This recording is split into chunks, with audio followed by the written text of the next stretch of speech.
Well, gather round, y'all, let me tell you a tale about a man named Ron who's blazing the trail. They say Scott Hammer's the boss on the show, but Ron's the one driving, just so y'all know. Ron Miller, he's the one in charge. Tearing Hammer down like a big old barge. Scott, don't worry, it's all in fun. Ron's a real host when the race is run.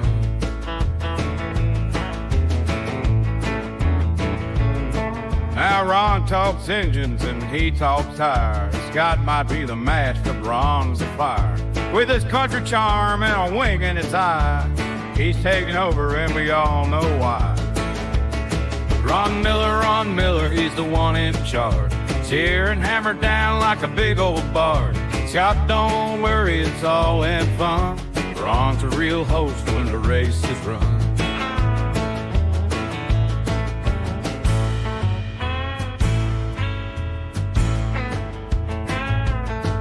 When Ron hits the mic, the crowd's on their feet. Scott's in the...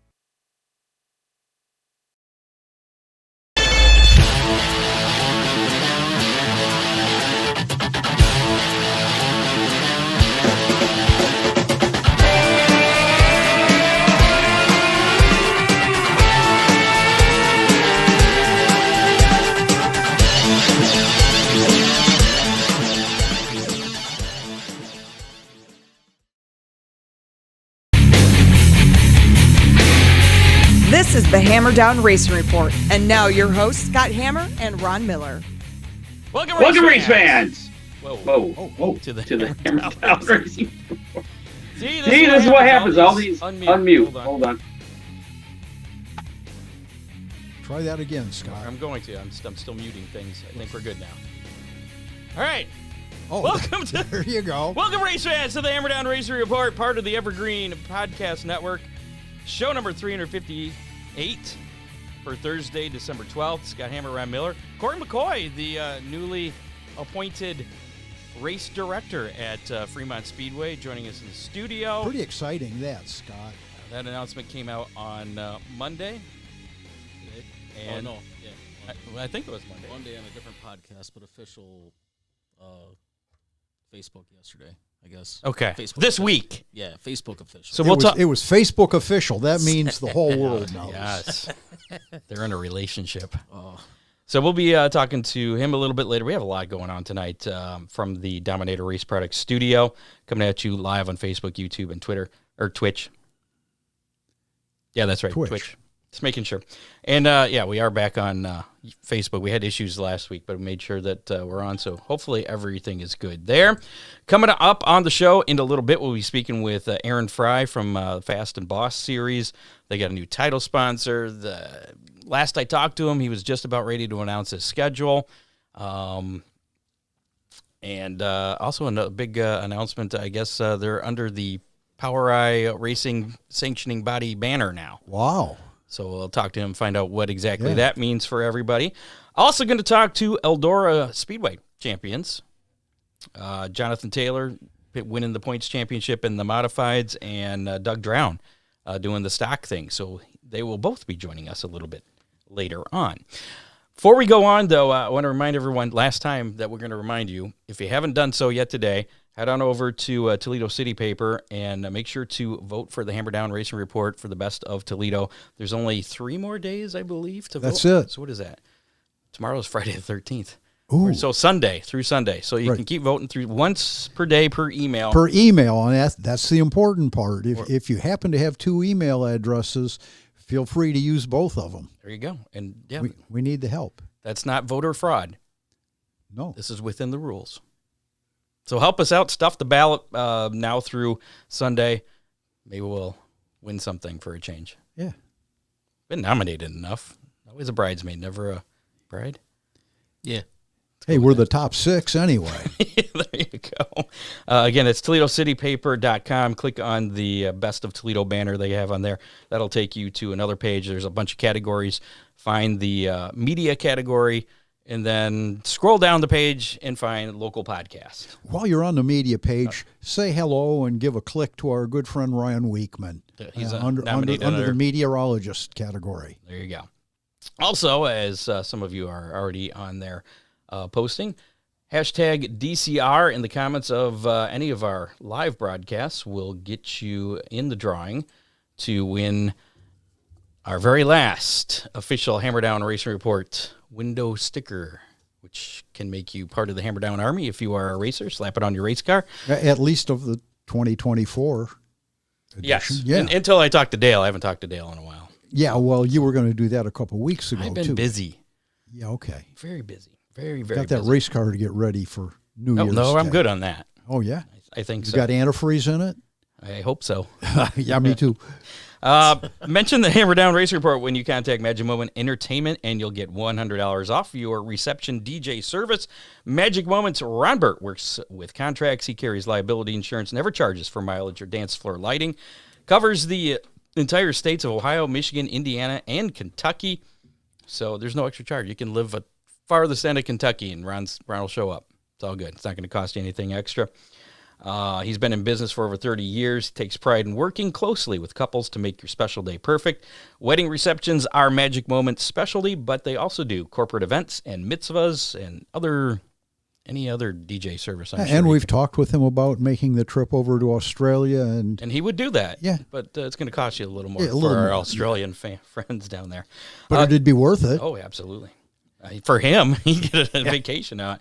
419-594-2261, or you can find them on Facebook under Magic Moment Entertainment or Ohio Sports Blitz. He's now booking for June 2025 and beyond. And also make sure to contact Freeze Frame Photos. Time's running out to get in on a custom gift item for this year's Christmas. I'll bet if you call him, Charlie will make special effort, though, to get your stuff ready. Probably.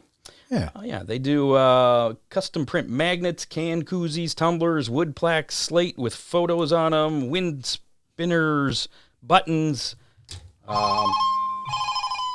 and more. And Aaron's already calling us, so. Aaron Fry. Hey, sir, I tried the link and could not get it to hook up. I'm driving. We pulled into a McDonald's here just so we didn't have a bunch of, car noise in the background. Gotcha. Well, hang on a second. We'll talk to you here in just a moment, all right? Okay, thank you. Yep. All right, we'll get to Aaron here in just a second. As I was saying with Freeze Frame Photos, this is what happens when you're the host and the producer at the same time. Give Charlie a call, 419-407-6994.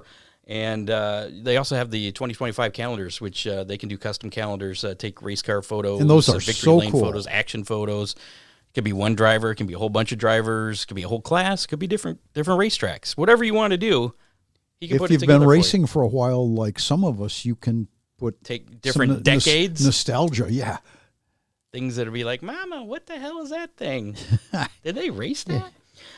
Freeze frame photos, special moments frozen in time. And also, I got to mention Ron Miller Race Cars, 734-856-7223. He's got race cars, parts, safety equipment, service, trailer repair, everything a racer needs. Yeah. Is your late model, your Outlaw thing, are you driving that, or? I've heard It's in rumors your that shop. I've heard rumors that that's the case. Yeah. Okay. There's rumor there has a little bit of substance to it. Yeah. Is it ready to go yet? No. It's got a big sideboard. Oh yes. Okay. Oh yes. Also got to mention Dominator Race Products, Dippin' Motorsports, Oakshade Raceway, Freeze Frame Photos, and Victory Fuel, also sponsors of the program tonight. So before we get to our racing roundup, let's bring in our first guest. Surprise, surprise! He just got Mr. Aaron Fry. Aaron, thanks for taking the time to join us here tonight. Hey, no problem. I appreciate you having me on the show. Absolutely. So I We just didn't interrupt your meal, did we? Oh, no. I just pulled off the highway here just so it'd be quiet, wouldn't be noise running across I-70 with all the holes. It's like running a motocross course to begin with, and you got a lot of tractor trailers next to you, making a lot of noise. Figured I'd pull in here in a parking lot and get a nice, quiet conversation. Yeah, we appreciate that. that works. So you're coming back from PRI. How was that? I guess we'll ask you that first.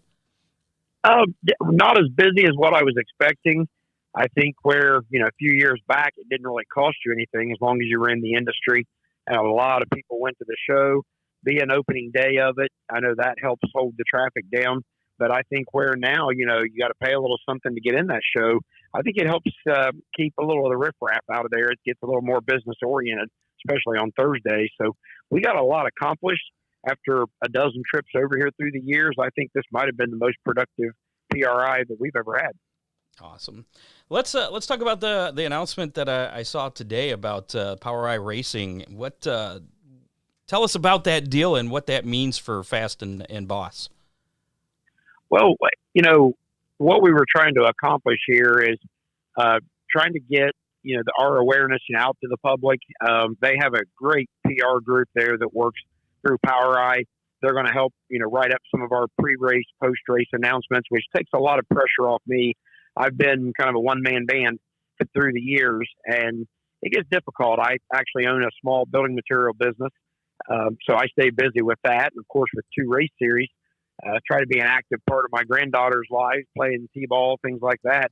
So it got strenuous, and Kenny Brown got a hold of me, and we talked about maybe working together. What brought us together was the announcement a couple weeks ago there when we announced Honest Abe Roofing as our new title sponsor.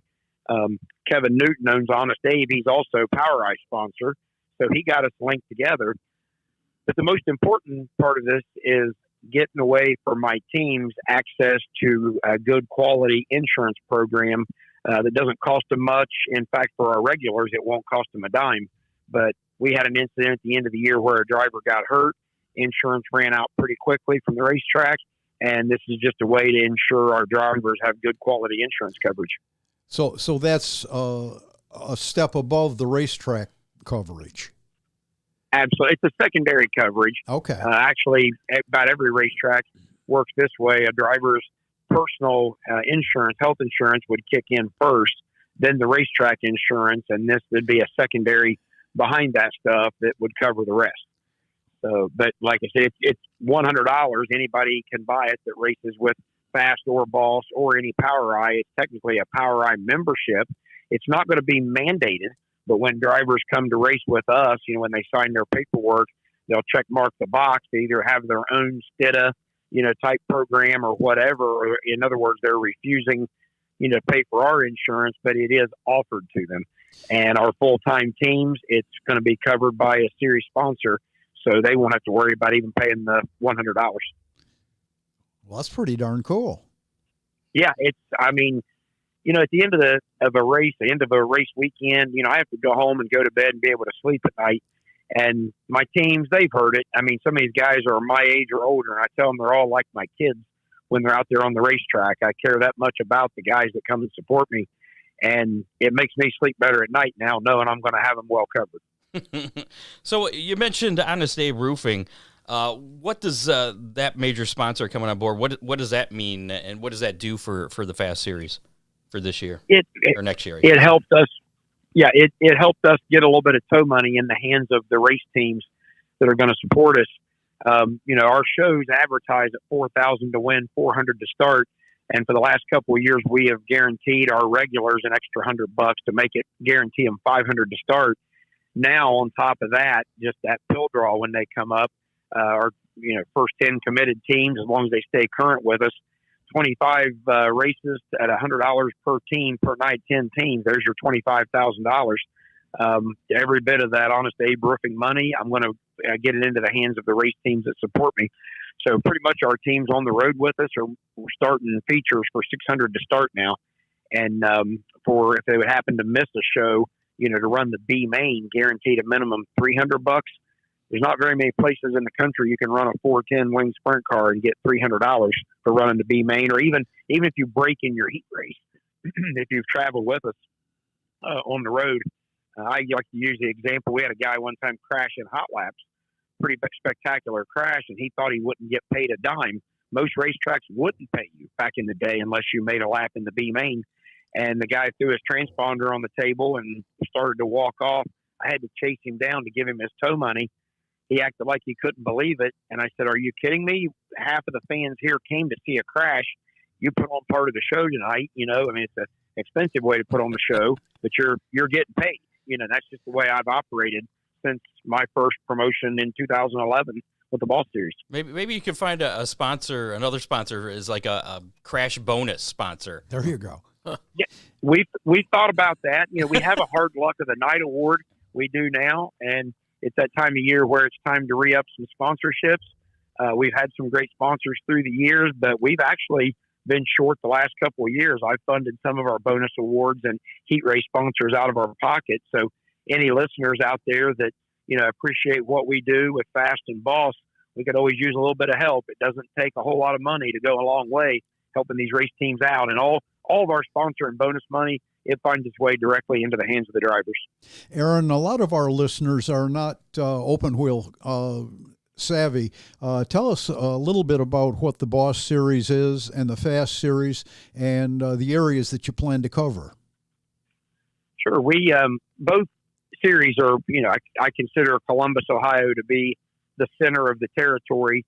I live an hour south in Chillicothe, Ohio, but we cover the state of Ohio with both of them and any state that borders Ohio. So we go over into Indiana, Pennsylvania. We're going back up into Michigan this year. We've even raced in West Virginia, Kentucky. But the Ball Series is the wingless version of what we do, and it's how I began in 2011, similar to the USAC sprint cars, just the non-wing, what you call traditional sprints. And then the Fast on Dirt is the wing 410 cars, which I think this will be my 8th year coming up with wing sprint cars, my 7th year under the Fast name. But the wing cars have a little bit more of a rule book, and we're going to be teching race cars closer this year. We're going to be weighing race cars. The Ball Series is the last true outlaws, I like to call them, of racing, because pretty much you make sure they got 4 Hoosier tires on, and if it looks like a sprint car, it's pretty well ready to go on the racetrack. We look check safety items, of course, but the 410 cars, like I said, are a little more closely patrolled. We were checking wings and tires last year, and we're going to increase that safety tech this year and the car tech as well. So where does the 2025 Fast Series schedule stand at this point, and the Boss schedule for that matter? Well, as of 2 weeks ago, we had a few more races on the schedule, and now that some bigger schedules are coming out, tracks are shuffling some dates around. We lost a couple of dates that had been promised to us, but this industry is pretty cutthroat. Sometimes people call you back and say, hey, we're not going to do it now.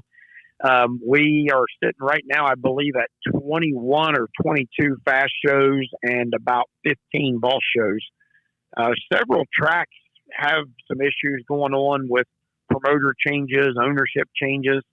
I've never seen an off season like this with so many things in limbo that aren't sanctioning body affiliated, like, battles between sanctioning bodies or something.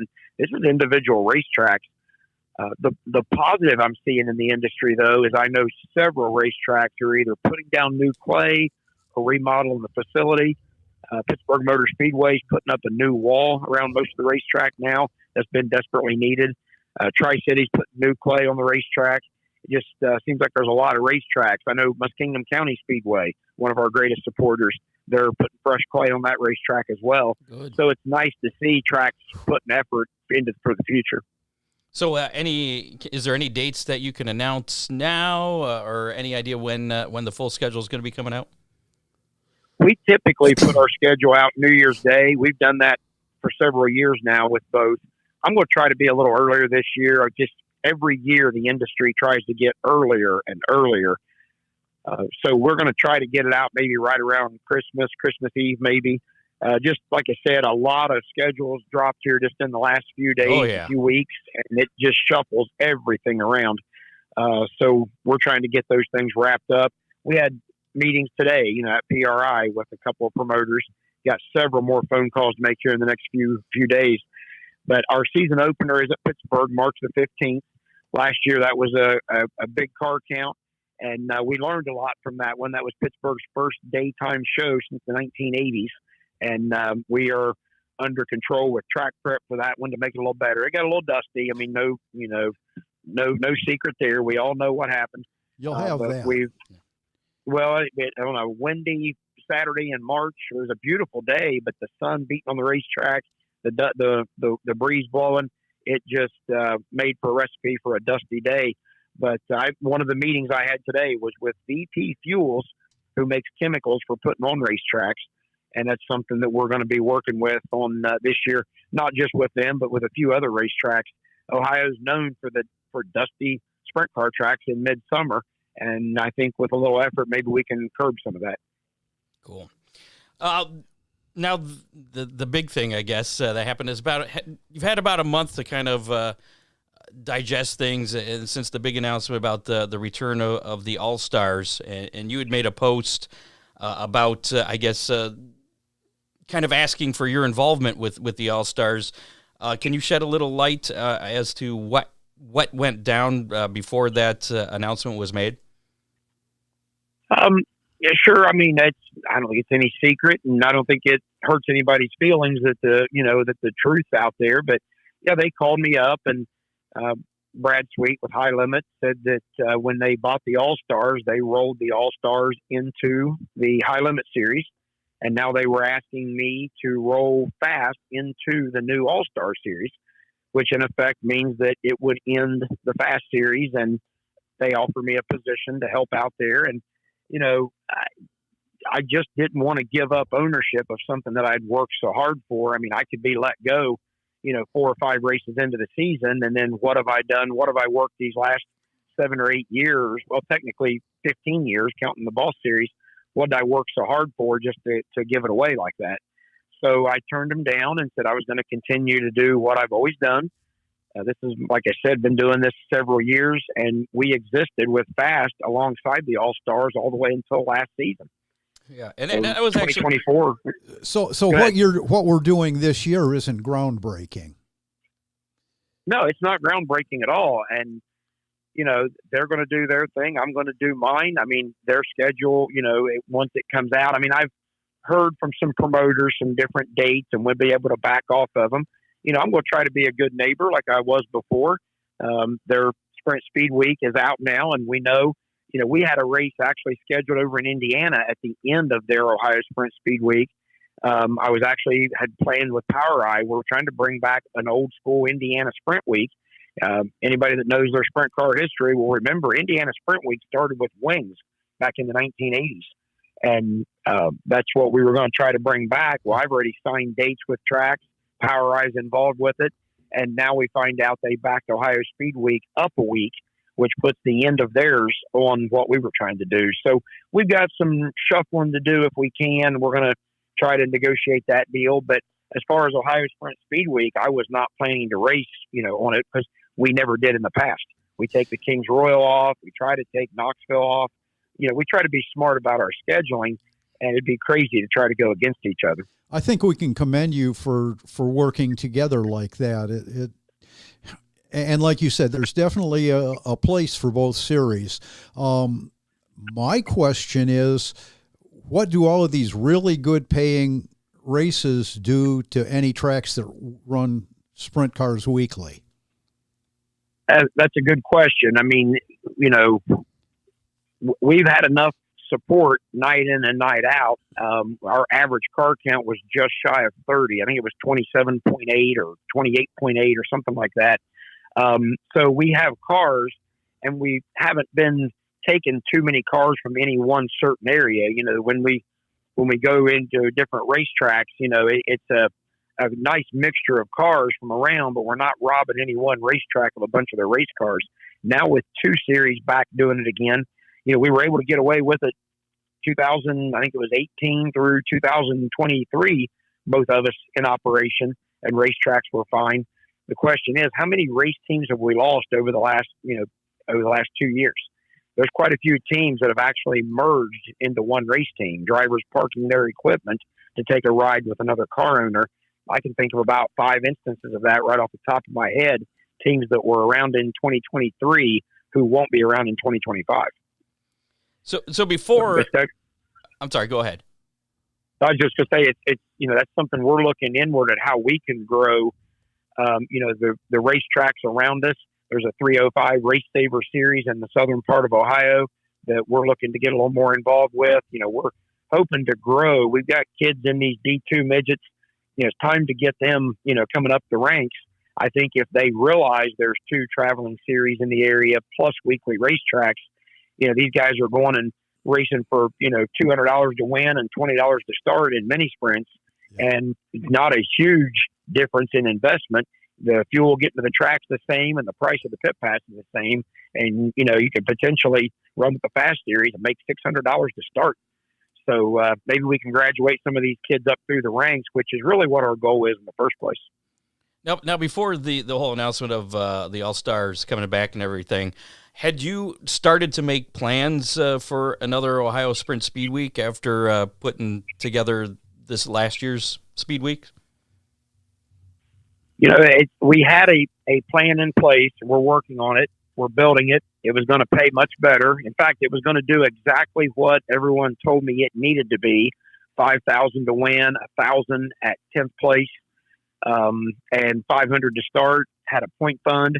Janet Holbrook was on board trying to help me out with this. We were talking to potential title sponsors, trying to put it all together.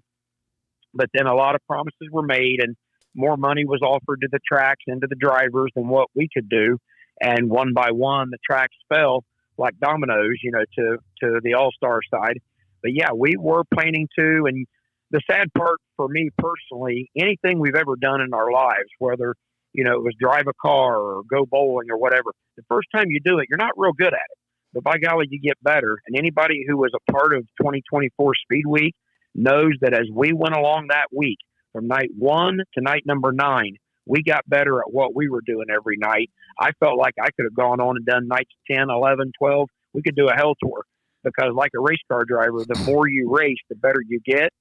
Me and my staff, the more we did it, the better we got that week. And I just hate it. I learned more in those 9 days than the previous 9 years combined.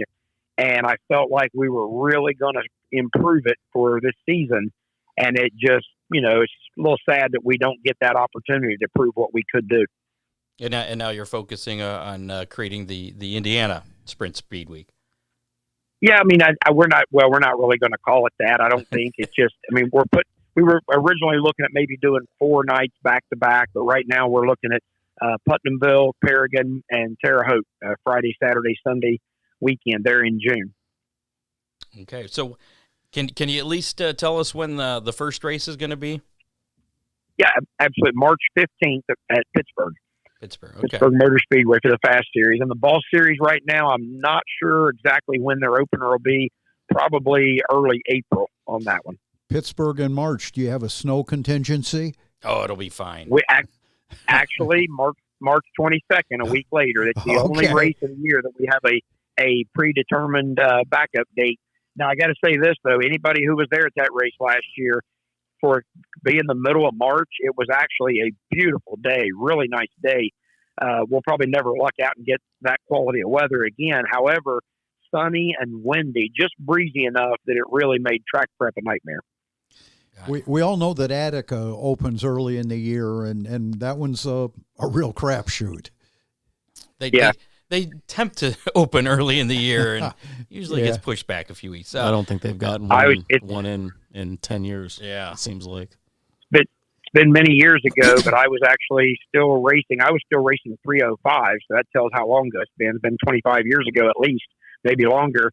But we went out for I think it was a 305B main, and I thought they had watered the track. I was sliding everywhere. Next thing you know, they're waving the yellow and pointing us off the racetrack. We didn't have receivers then, and come to find out, the racetrack had frozen over.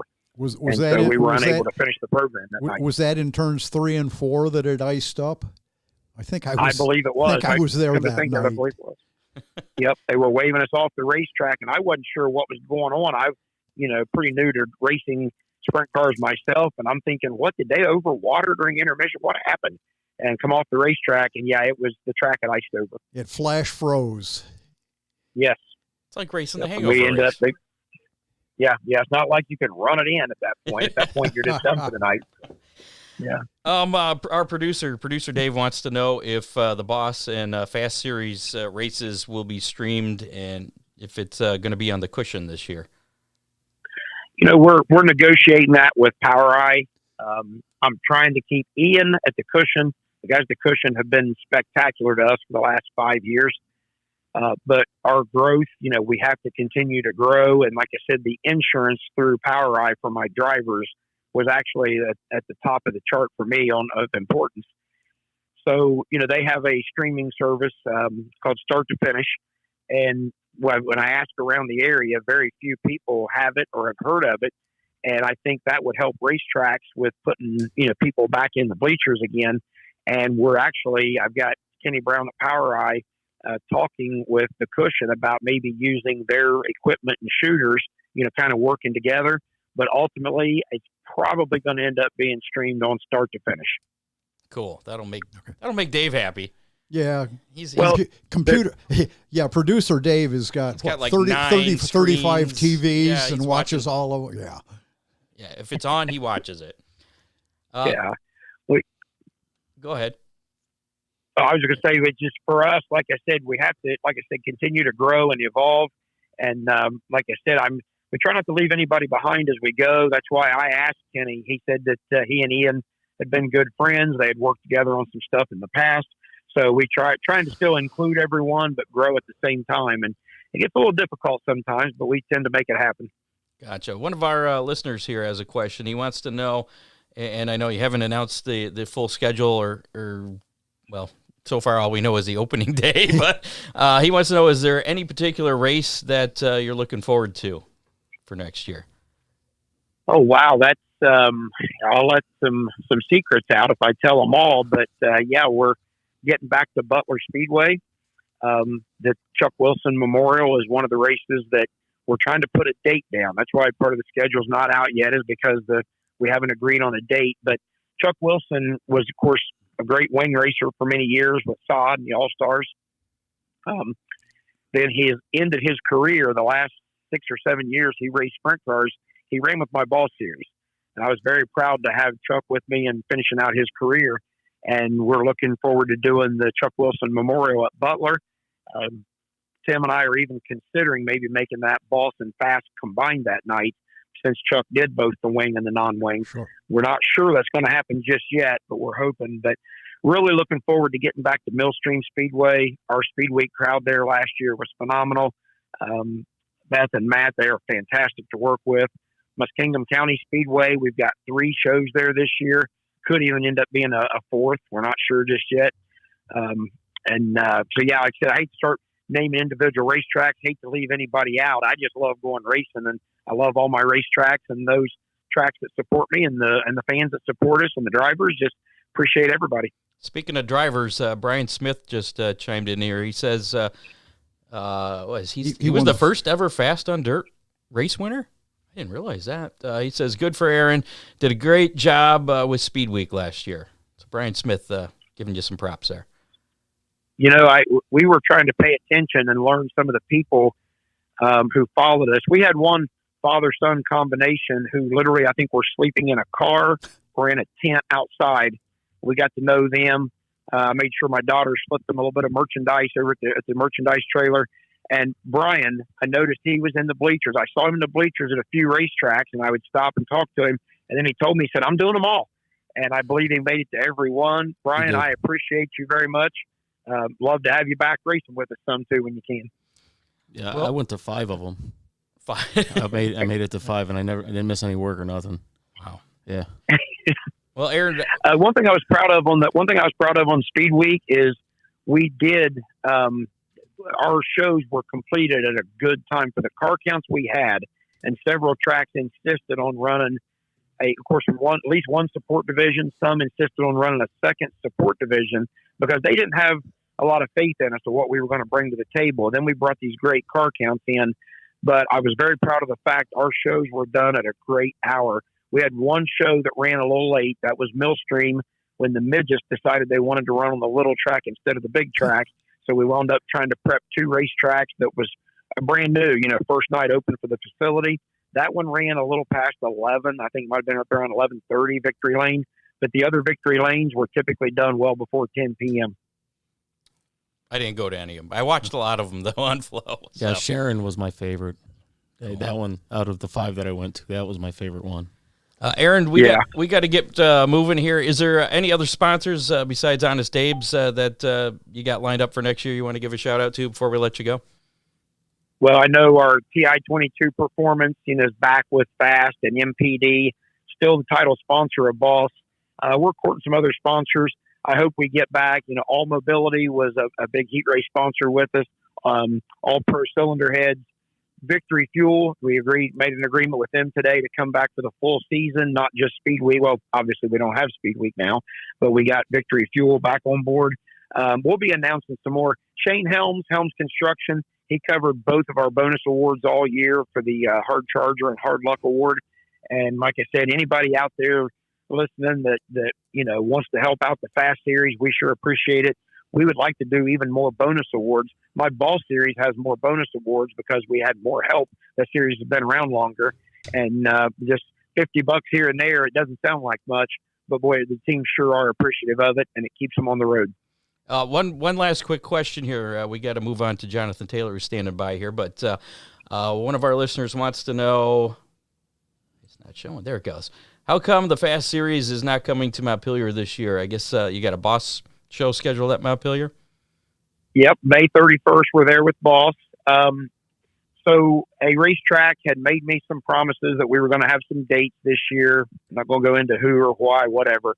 They got pulled from us. The date Montpelier had asked for, I had told them I would get it to them once I knew what was happening in this other realm. Well, sure enough, it got pulled from us.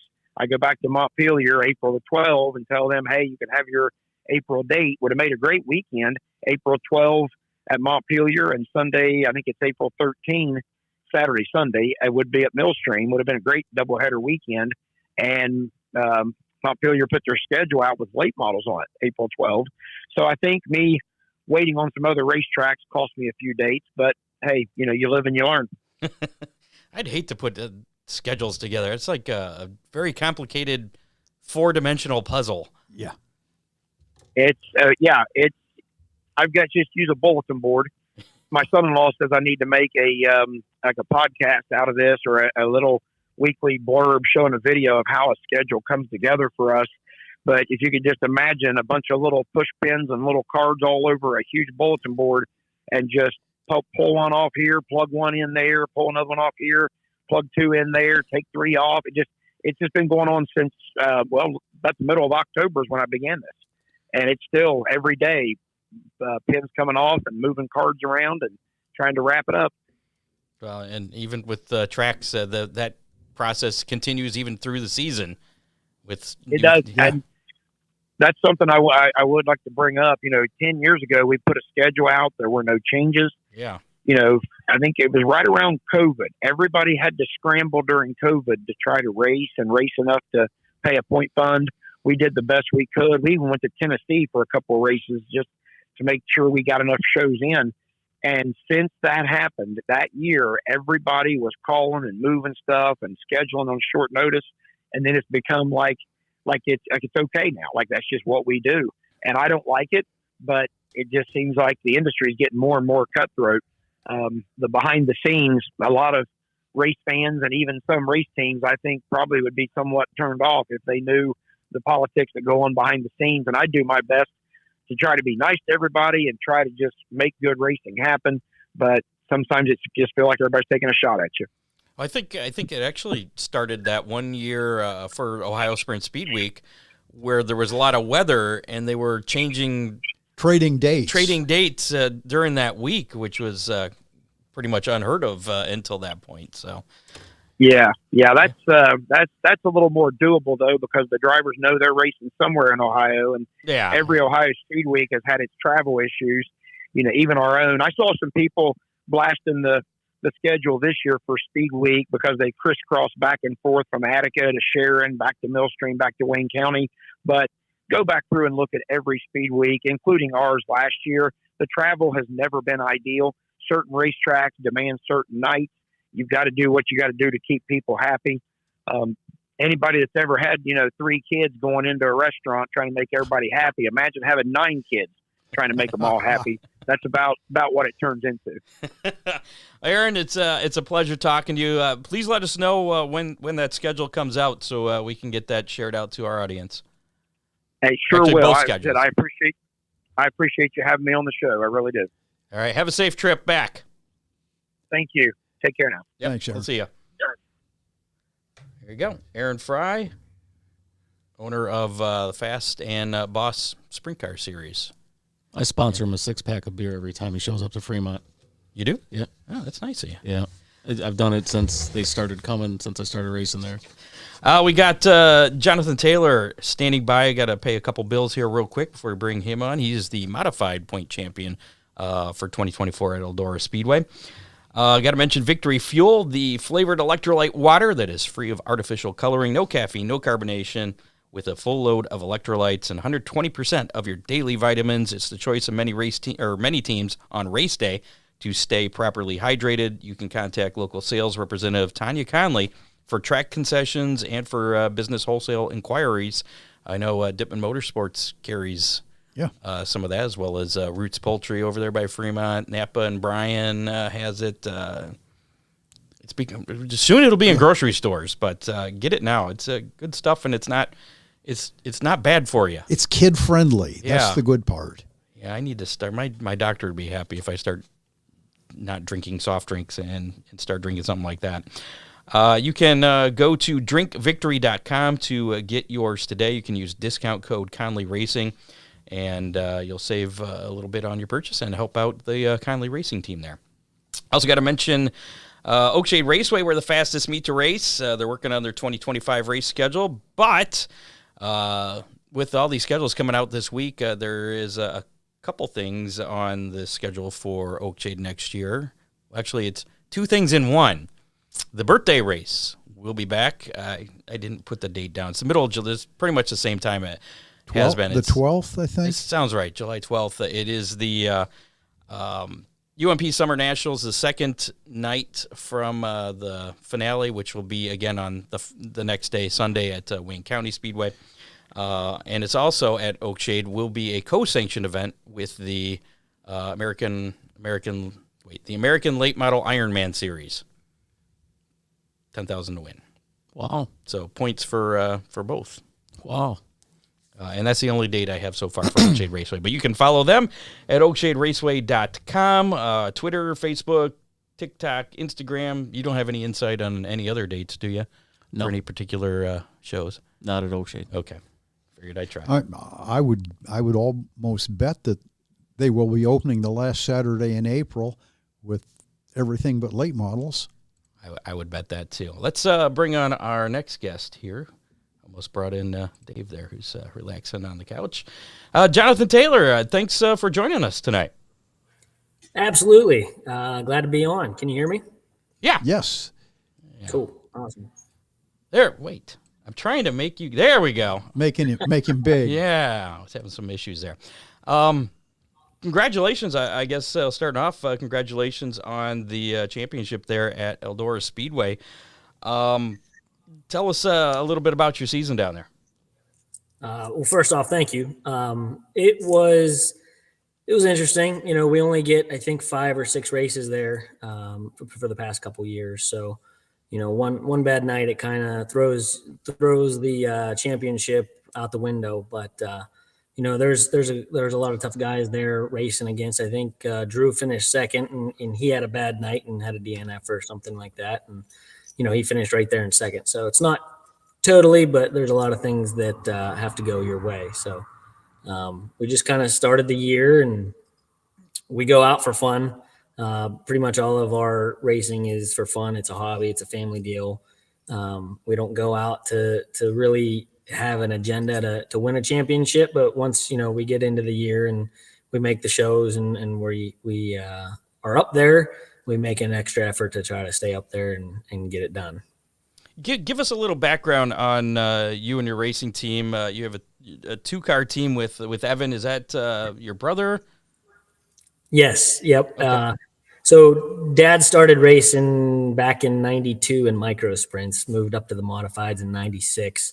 And we both started, Evan and I both started when we were about seniors in high school, around that 16, 17 age. And we've been in mods ever since. Dad kind of stepped out of the car when I stepped in, and it's been Evan and I pretty much since about 2007. We do have an older brother too, Adam. He's in here in the shop and does a lot of stuff for us, working on the race cars and keeping us going during the week. But Evan and I primarily race as much as we can, as long as our schedules permit. And, like I said, we do it for fun, for a hobby, and we try to be competitive. So your dad has no desire to hop back in once in a while? We try to get him in there, but if one of us isn't racing or whatever, he still has his fire suit. He still fits in the seat. There we go. He says he enjoys watching just as much as he did racing. So you got the Baltus Classic win, a couple Dirt Car National Gator wins in Florida earlier in the year. What was your biggest win of the season? Volusia's always cool. Down it's a different animal. There's so many competitive racers in that event alone, let alone in the modified division. Winning those two features down there was pretty cool. Had one earlier in the year once we got back at Pittsburgh. It was, I think, 7 or 8 years since the mods were back down at Pittsburgh, and it was cool to get back in victory lane down there. So I think I only have 4 on the year, but, they're all special in their own way. An Eldora win is kind of tops it, but the championship's even better because that's down in the history books for a long time. But they're all pretty cool ones to win, I think. So I don't know that I have a favorite, but I do have a favorite of being in victory lane when it happens. So where's your shop based out of? Small town of Salzburg in Pennsylvania here. We're about 45 minutes east of Pittsburgh. But that's where we grew up. For a lot of years, we had it in Clarksburg, which is a few miles out the road at my grandfather's house. And things just changed up. We had the opportunity to build a new shop. So we're here in Salzburg, and it's just over the hill from the house. Well, and you travel to a lot of different tracks, and I'm guessing that's quite a haul even just to get to Eldora from there. Do you have a favorite track, and how long does it take you to get to Eldora? Eldora is about 6 hours for us. We leave about. Holy cow! We're lucky; it's only 5 or 6 times a year. We did it, I think, one year when it was 10 times, and it was a lot, But we can race competitively out there and come back home. Cars are usually straight if we don't try to move the wall. But as far as a favorite racetrack, Eldora's pretty far up there. It was one of the first racetracks that I was able to hold it wide open the whole way around for 8 laps at a time. Compared to any other racetrack that we've been to. So we did the Bristol thing whenever they had us down there, and that was a different animal, but the Eldora atmosphere, the track, the people that work there, we're out of towners, they make us feel at home, and we've been going there for a long time. So it's kind of like our home track. Gotcha. So between you and Evan, who's faster? We get asked that all the time. It depends on the night. It depends on the racetrack. It depends who's having a good day, who's having a bad day. He definitely has his moments. I definitely have mine. Track surfaces change. It's kind of a hit and miss deal. I can have a terrible qualifying night and I'll end up running better in the feature than he does, and he'll set fast time for the night, and something happens or something like that. It's totally random. We don't say one's better than the other. Besides, anytime anything happens to the cars, we're fixing them anyway, helping each other. So it's a team effort there. So there's no primary driver then? No, nope. Okay. It's if we're around and we want to go racing and one can and the other one can't, Dad usually's on board and he'll go wherever we want to go. So you guys both have equal equipment then? They are the same exact thing. Gotcha. What chassis? Lethal chassis, powered by Mullins motors. Same motor, same cars. We'll do a couple different things with setup. he likes a certain thing, I like a certain thing, or I'll try something and he'll try something, and we'll kind of feed off of each other and bounce back and forth. And we're lucky in that aspect that we have 2 cars to try stuff, and we'll give it a shot and be like, no, that one's thrown out the window, or we're writing that one down in the notebook. So, what was the craziest thing that you had happen this season at Eldora or anywhere else you raced? Man, I don't know. They're midsummer, had a bad crash, junked a car. That was kind of the most chaotic thing that happened. But winning the Baltus Classic, running second the whole race, and then being able to get Bass Drew there at the end, that was pretty cool. It's nice whenever you can pass for the win, not just lead it from flag to flag. So just a lot of good times. There's nothing crazy, or we try to stay as low as we can, under the radar, and just go out and have fun and enjoy it.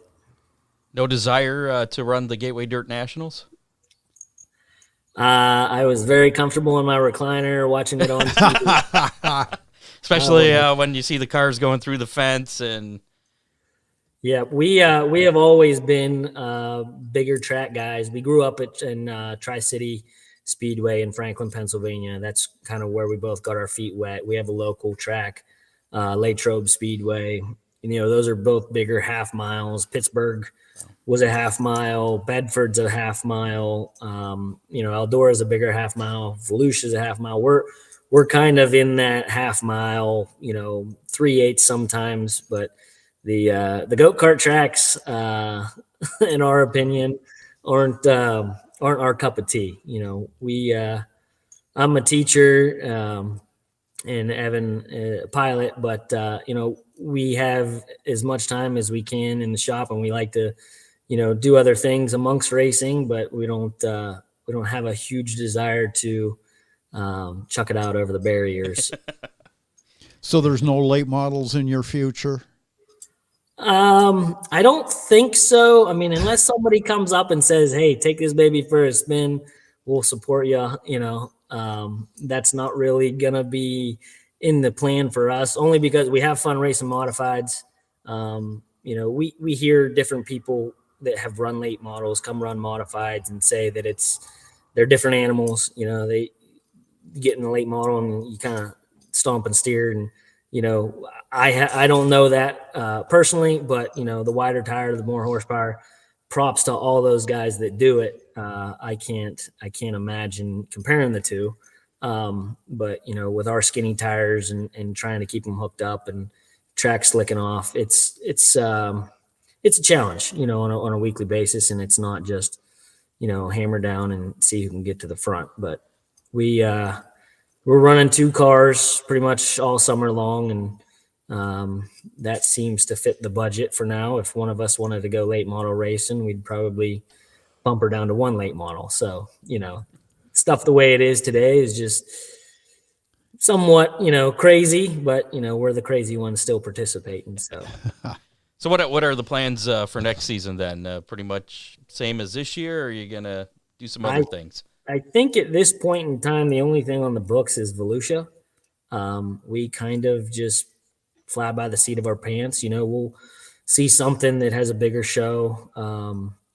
There's been a couple years where we went out to Hartford, Michigan. We went down to, I think, Lawrenceburg, Indiana. We did Terre Haute. We did a week of the Hell Tour. We like to get out and go around kind of on our own schedule and decide to hit things here and there, and not really kind of set ourselves into any kind of specific schedule. Everybody asks all the time, we're like, where are you going to be? When can we come see you? Anywhere close. Unfortunately, the closest track's about an hour and a half away from home. So anybody that wants to come see us has to drive a little bit. But no, we just we leave it open.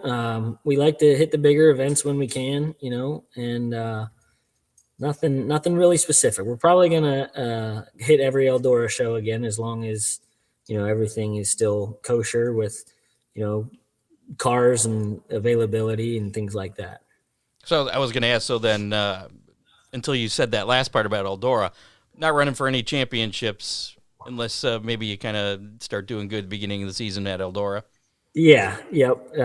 We like I said again, Eldora's it's one of a kind. The atmosphere is pretty much the reason why we keep going back. Our competitors, the people that are there, they just make us feel like family, and those guys that we compete against, they're I consider them part of that group of I'd put them up against anybody in the country. It's tough to race at a track like that, at that speed, at that intensity, and but yeah, we're gonna hit Eldora just because we like going to Eldora, and sometimes it goes our way, and maybe try to make it a three-peat this year, but we'll see. Gotcha. Any sponsors you want to give a shout out to before we let you go? Primarily family, Taylor Services Inc. That's Dad. He keeps us going. We have Close Racing Supply. We have Lethal Chassis, Mullins Race Engines, Willie's Carbon Dyno, Young and Associates, Survey Company. We have Showtime Designs. Greg keeps us. He's 15 minutes up the road, and we call him always last minute. Hey, can you print these out? Sure thing. So, and I know I'm missing somebody. You'll hear about it. Yeah, I'll hear about it. Guardian Fleet Services, they help us out. We got a buddy that's kind of our contact that we get them a little exposure, and they keep us going a little bit. So, well, Jonathan, it's been a pleasure talking to you, and we wish the best for both you and Evan next year. Thank you. I appreciate you guys having me on. It was fun, and hope you guys have a good holiday. Thank you very much. Too, and good luck in Volusia. Thank you. All right, we'll see you. Bye-bye. There you go. There we go. Jonathan Taylor, your 2024 track champion at Eldora for the modifieds. Sorry, I'm trying to do two other things here. I got to get a hold of Doug here in just a second. But before we do that, I want to mention Dippin' Motorsports, your Hoosier Tire parts, and what in the world? I'm just now actually read my copy. It doesn't make any sense. Really? Yeah. Dippin' Motorsports, your official Hoosier Tire dealer of Northwest Ohio. Give them a call at 419-283-8580 for just about any kind of race car service part or race cars. Will they be back servicing Fremont Speedway next summer? Undecided at this point because I was the one running the truck. I knew that. You can't run the truck and race direct? It's a little tough. We got a contingent right now, but we need to work out the details. Right. We need to get somebody that's committed that can do it. I know that he was appreciated for having a parts truck there. Bailed a lot of guys out. Yep. I mean, I've been doing that for years myself, but it's nice to have a dedicated parts truck and not just Corey's spare parts truck. I can relate. Yeah. I also got to mention Dominator Race Products. They have what you need to be in the winner's circle. Dominator with 30 years of experience to put you out front. Check out the ultimate body panels and body brace kits, and it's all flexible stuff that comes back. It doesn't. I don't have to go out and stomp on it like I do when trucks run into my door at Fremont. Ooh. Ooh. He knows. Wasn't me. It wasn't him. No, you didn't even you didn't race in that. No, I didn't. Anyway, I forgot where I was here. Ronnie's rental ride. Yeah. Don't forget to check out the Dominator Racing School. That could make a good Christmas gift. I seen one of those down at the Dome. It was pretty cool. Yeah, you can get it in pretty much any combination of colors you want. Don't forget about the modified valance kits, plastic modified, late model rear spoilers. A lot of guys probably need some new ones of those that were racing down at St. Louis this past weekend. And Eldora now, too. Yeah. Because they're moving they changed the spoiler rule or something. Are they? I think they're going to an 8-inch spoiler down there. Order direct from DominatorRaceProducts.com or call 419-923-6970. Dominator Race Products are also available from your local reputable race shops such as Ron Miller Race Cars and Dittman Motorsports. And running a little bit behind, so we'll get Doug on here. He says, okay, no problem. I texted him, said we're running a little behind, so call him now. You guys okay with that? Yeah. Okay.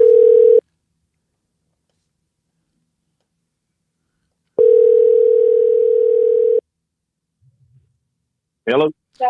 Doug. Yes, sir. It's Scott Hammer, Ron Miller, Corey McCoy joining us in the studio as well here at the Hammer Down Racing Report. How's it going? Not too bad. Just out here at Indy and just, chilling for the evening here before going to the show tomorrow. Gotcha. So you're down there at PRI too. Are you down there for the whole weekend or just a couple days? Just a couple days. We just got in this evening. I had this much work to do this morning to get away for all day today, but actually for our Australian friends, going to be out here representing them, for racing, Craig Vosberg in their business, and try to communicate with some of the people they do business with. Please tell Craig I said hello. That was Ron. I will. I will do so, Ron. Absolutely. Actually, that one of my questions I wasn't going to ask you till later here. Any plans to head back to Australia this winter? I know you finished second in March at Perth. Yeah, actually, my wife, because of this friendships we've gained over the years over there, and she's a wonderful stay-at-home wife, I guess, and takes care of everything. But she's going to go over in January, and then I'm going to fly over 1st of February, and then we're going to go all the way through the end of March, so we can hit a lot of the. I'm probably just going to do a lot of the stuff in February as far as racing wise, and then I told them I just want to help them, try to get the Australian Championship and things like that. Those big money races that's happening at Perth this year, and they're giving me the opportunity to race the other ones, but I enjoy just the companionship and everything else with them. So the old fields have been really tough over there this year. Oh, they've been amazing. Yeah, they're good. I mean, last year surprised the heck out of me. Like I said last time we were on the show, they just the way it's improved over there is just but they've always been professional. It's something that I feel like they do better than we do here with the crew shirts and everything else. But the old fields are always class act, great looking equipment, and always up front. And I mean, they prepare their cars well, and definitely in contention every night they show up. You should see the difference from the beginning till now. From my point of view, that one is really bizarre. Yeah, I could not imagine, because I know the first year I went over, I was like, what in the world? Because there's only like a few guys, a handful if you're lucky, that ran up front type deal. And then obviously now it got up to speed. I know it's been a decade, but it seems like a decade, but or it has been actually, but it's not two. And it's amazing how they've all come along and putting on a great program, and they're representing it, or I guess the tracks and stuff are respecting it, because they're paying the late models more now than what they ever have, and that's good, because there's definitely a lot of them that show up, and I think they put on a good show over there. Let's shift gears a little bit and talk about some stock car racing. You finished first in the points at Eldora in the stock cars, just nine in front of Ernie Woodard. Was it the plan to run for the Eldora stock car points championship at the beginning of the season? It was, yeah. When they mentioned, which we didn't realize they changed the point structure until halfway through, I guess. But when they had that 5,000 to win, and it's something Bob and them they tried when they were when Bob was driving, and then they've had different drivers. And Kyle last year kind of stepped away. Kyle Moore stepped away from them and focused on his late model. So then they stopped for the championship, and they just asked me if I'd commit to it, and I said, yeah, I'd definitely, because I was struggling having fun racing with the expense. It's gotten to the point, even at my late model program, it's hard to have fun, and the street stock made me have fun again. I know a lot of the guys were upset with maybe me racing, I guess, a late model driver racing in the street stock, but we all have the same stuff. And when I started looking around, we had a 2011 car, and these guys are racing stuff that's brand new, or some of them were, and way trickier than what we were running, J-bars and everything else, and we still had stock suspension type cars. So they can complain all they want. We were doing it with way less than what they were doing. And then I just found out they were doing 440s and everything else, and we're sitting there with a 410. So, we were less motor, old car, and we still ran up front. So it just shows what, Doherty's had. They were really confident in their piece and always prepared. but it was the goal. Our goal was to win a race there because I never won a race, and that meant a lot to the family and everything when we got that. Yeah, and then the championship, it was so hard because there at the last deal, you have the late model guys there, and knowing that I'm racing the street stock, so I feel like they're watching or whatever, and some of them did. And I'm sitting there racing for a championship, not really to win the race at that point. So I'm kind of just whatever, taking it easy. So really didn't get to go at it because Matheny was all over the racetrack, and I swear that's why he paints his car yellow, because man, that guy's out of control and wrecking every lap, but somehow saves it. And I just decided I'm going to stay behind him, because if I'm behind him, I don't have to worry about him running him into me. So, and I don't mean to be mean, but I just call spade a spade. So, and that's what I did. And we won the championship. So we definitely achieved all the goals that we were trying to. Any memory stand out from this past season more to you? It was amazing. Every race there was always something at Eldora. Like, it's Eldora. Let's face it. No matter if you're in the street stock or you're in a late model sprint car, it's still Eldora. And what blew my mind is the fans there on the family fireworks nights and stuff.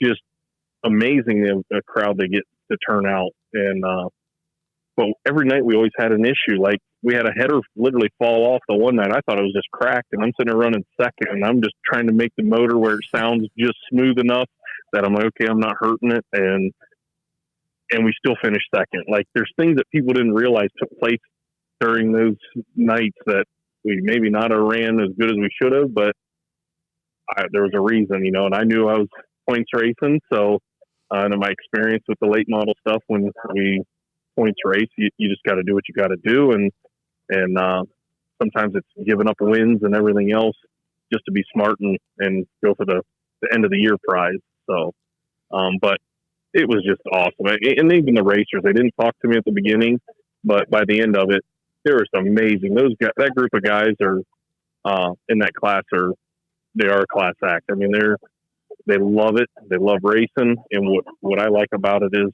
only those 6-7 nights, and it makes it where you can still have family time and all that. And just having that talk with them guys kind of brought it back to perspective for me, even in my late model stuff. We've had a lot of success, and sometimes I forget, remember where you came from. And that's what stuck out, I guess, to me, is it really humbled me more and brought me back to having more fun racing. You mentioned the late model. A couple months ago, you were racing at Pennsboro, the reopening of that. How cool was that?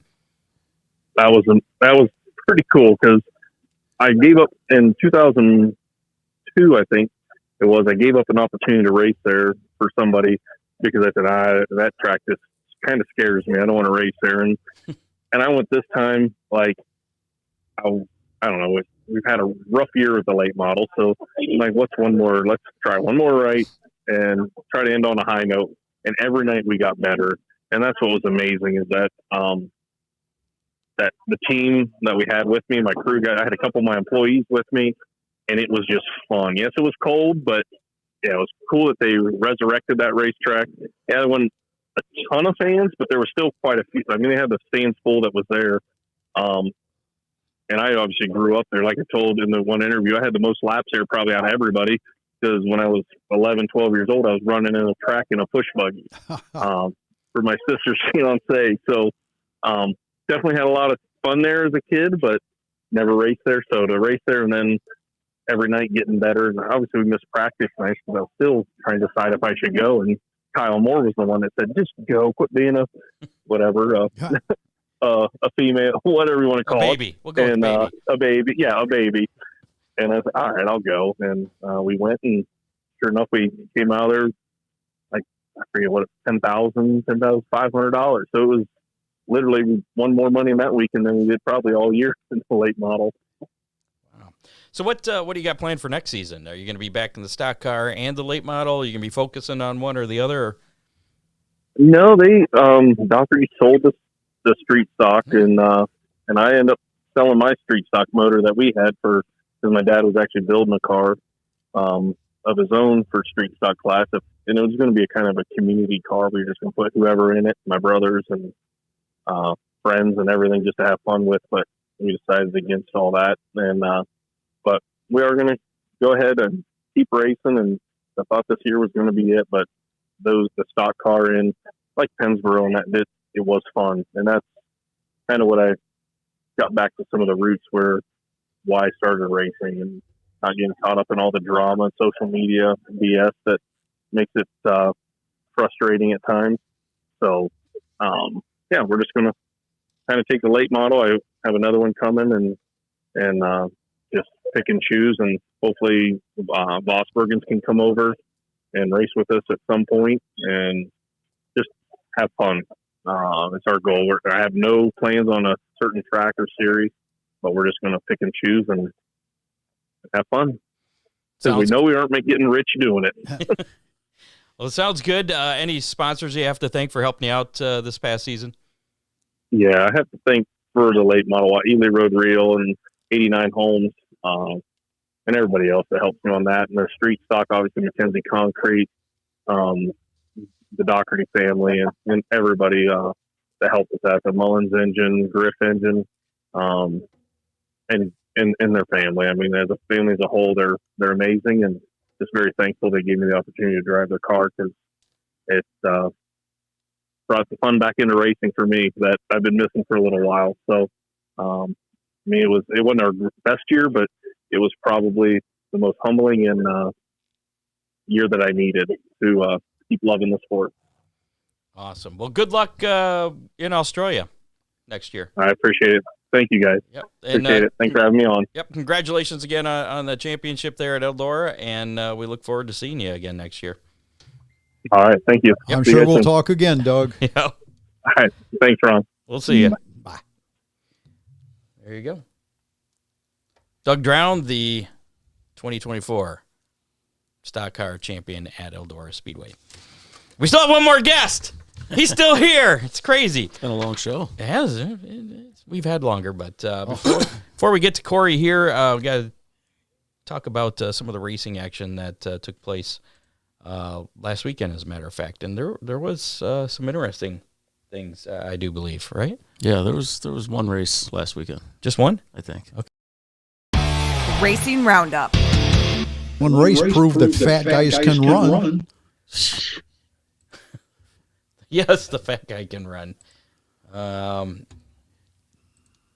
Sorry about what? That. Had to mute everything again. Oh, okay. Let's first talk about some racing in Australia, as a matter of fact. Albany Speedway, Saturday night. Chad Pittard won the limited sprint car feature event. Jake Robinson, the winner in the Southwest Speed Car Championship. And Paul Bowman, your street stock winner, Riley Udix, junior feature. Oh, okay. Yeah. Bunbury Speedway also Saturday. A lot of racing Saturday night in Australia. 360 sprint car state title. Aaron Chirkop picking up the win in the 360 Ellis sprint cars. Ricky Nuccini winning in the production sedans. Paul Joss in the legend cars. I feel like I should be saying these names with an Australian accent. Yeah. It would not be good. I do not do a good Australian accent. Hey, mate. You've been there, so you should have a little bit. Esperance Speedway on Saturday. Tristan Strout picking up the win in the 2020 Street Stock Challenge. Luke Roberts, the winner in the production sedans. Josh Stewart in the Formula 500s. Murray Parson Jr. in the AMCAs. And Ben Strautens in the late models. High Tech Speedway Toowoomba on Saturday. It was Max Clark, the modified sedan winner. Joel Berkeley, a winner in the production sedans. And Tian Silcock, winner in the mod lights. Gateway Dirt Nationals. A lot of action there this past weekend. Good, bad, and otherwise. Thursday night, Mike Spatola picking up the win in the late model as well. Ricky Thornton Jr. winning in the modifieds. Friday night, Ricky Thornton Jr. getting it done in the late model. And Trevor Neville picking up the win in the modifieds. Carter Schlink picked up a heat race win on Saturday. His first trip down to the dirt Gateway Dirt Nationals. Did you read that? Second quick in qualifying in his group. Started on the pole in the heat, won the heat, and then didn't do so. Got kind of shuffled back there. He got shuffled back, but once he found his rhythm, he ran a great race. Yeah. Did you read that his mama sold a boatload of T-shirts? Sold out. of Carter Schlink apparel sold out. during the red flag. Which one? Wasn't there a couple? No. I was at the walleye game trying to watch that. Carter's heat race had a That hour and 15 That was when the minute. car went through the fence, a late model. Yeah. that, It was quite the chore getting the car out So of he its- led quite a long time on Friday night. Oh, yeah. Yeah, a couple hours. Yeah. Saturday night, picking up the main event winner was Brandon Shepard. That's part of our How Many. Speaking of which, we're giving away some Mazda's Pizza in a little bit, too, as well as the DCR graphic Hammer Down Racing Report window stickers. Stick around for that. And Trevor Neville picking up the win again in the modifieds on Saturday night. Snowball Derby at Five Flags Speedway on Sunday. Caden Honeycutt picking up the 5,000 to win. That was outdoors. Win. Yes, in that was Florida. out in Florida, though. Yeah. Yeah, where it's warm. So that's your racing roundup for this past weekend. Sadly, nothing in our area. No, but a lot of snow and wind. Do we want to talk to him next, or should we do some news before we get to Corey? Let's talk to Corey. All right, yeah. We don't want you to fall asleep. Yeah, it's been a long day. Bedtime. Actually, I was really not productive at work today, so there's just nothing to do. So I've just been kind of hanging out. So earlier this week, Corey McCoy named and for folks that don't know you've raced at Toledo Speedway in factory stocks. Then you kind of moved to the dirt trucks, running at Fremont. Won the championship. When was that? What year? In 23. 23. So it was a couple of years ago. Yep. And then last year you put the truck up for sale. Oh, and you also that was this year. Well, this last race season. Before we get to that, though, also you are the promoter of the Showdown Series. Yep. Yay! Yep. Which started a couple of years ago, and that was by accident too. That was they wanted to put a truck show on at Fremont, and it was just trucks. And I said, "Hey, Sheets, why don't you put the stock cars in with these trucks, man, and get them?" He's like, "Why don't you promote the thing?" Okay. Well, okay. And that's what happened. That's what happened. Yeah. And then it kind of grew from there. And this year, though, you took it off, kind of stepped back. But yeah, it was a lot. It was a bad season for racing for me. Like until you try to stay focused and help people out and do stuff, and then the phone rings a few times. And I want to talk about the Showdown Series. We're not done with that because that's coming back next year. We'll get to that. But this announcement just coming out, you're going to be the competition director at Fremont Speedway. Yeah. How did that happen, and what does that mean? So that was at the swap meet at Fremont. I was on my way there. I usually don't get there super early because it's normally cold and dark. So I was on my way there. It's about 8:30 or something like that, and I get a text from Farmer says, "Hey, you come to the swap meet?" I was like, "Yep." He's like, "Shoot me a message whenever you get here. I want to talk to you about something." I'm like, I wonder what this is about. Maybe because we had a drivers meeting later on that day for a rules package and stuff. And I was like, maybe he just wants to talk about like a rule change or something, get a perspective, whatever. And then, so I met up with him, and yeah, he offered me the position, and I told him I'd like to think about it. Because obviously I didn't expect that, so you kind of need to run through the paces in your brain. It's not some. Obviously, like right off the rip, I just want to like blurt yes, but you should think about things. And we thought about it because that does take up your Saturdays. So no, you're not racing, and it kind of precludes racing. Yeah, I mean, there's still Lima Land on Fridays and Millstream on Sundays, but they're not really running a whole lot of. Cause I think Lima's Land's like 10 races or something like that. So, but there is a late model race there. Yeah, we'll talk about that. Yeah, that's pretty cool. That's pretty cool. I like how this is all turning out. So what does it? I mean, what are your duties as race director? What does that everything mean? From the tower? So, and he calls it a competition director. Director. I'm sorry. So I guess anything that involves the competition would then be my responsibility. So does that mean you'll make like judgment calls as far as I don't know if Fremont has a that guy's driving rough. Give him the black flag. Would that be your call? It'd be down that line of things. So when the driver gets pissed off and gets black flagged, they're going to be mad at you. Yeah. He can come find me at the pay window. Okay. Because I'm going to park my ass at the pay window after every race, and if somebody has a problem, which that's kind of like lost. It's not that the directors or promoters like disappear. They don't try to like hide, but they don't make themselves visible. So that's something that I missed. So you'll be in a position of tearing somebody's check up if they really rub you wrong. We'll always pay them, but maybe the next week. Yeah. Like we had conversations about what happened with Missler and Schlenk, about how you would handle that situation. Personally, I felt like a fine should have been assessed, and then that fine should have been given to Schlenk. That's how I would go about trying to handle that type of thing. Would that have been for what happened during the race or the post-race? The post-race. That was terrible. I mean, we're talking about it today. There was talked about for like weeks after that. It's got so many views and hits, and so I mean, there is a place for that kind of thing. But I don't know. There's a lot of procedures to still work out and everything else. Like I've proposed a few things already, and that was my other question. Do you have is your job solely just race day, managing the competition, or is there anything involved with rules or planning the season or procedures that you have some input in? Farmer's going to plan the season. Okay. I mean, we're going to try to run the showdown at the Fall Fest like it's been, but that's ultimately not up to me. I think that he's interested in it. He was interested in it before he even had the track. Like we had talked about it, and he kind of liked it. So, and with the rain out 2 years ago, he didn't have to run it. He didn't have to finish that, and that would have stuck me bad. Like, I had $10,000 worth of money, like that I had to either give out or give back. So, and I'd have rather given it out. It's a lot easier that way. So, in addition to being the competition director, you're still the Showdown Series is going to make a comeback for next year. So it doesn't have to be the Hammer Down Clash anymore again. Right. Good. And thank you.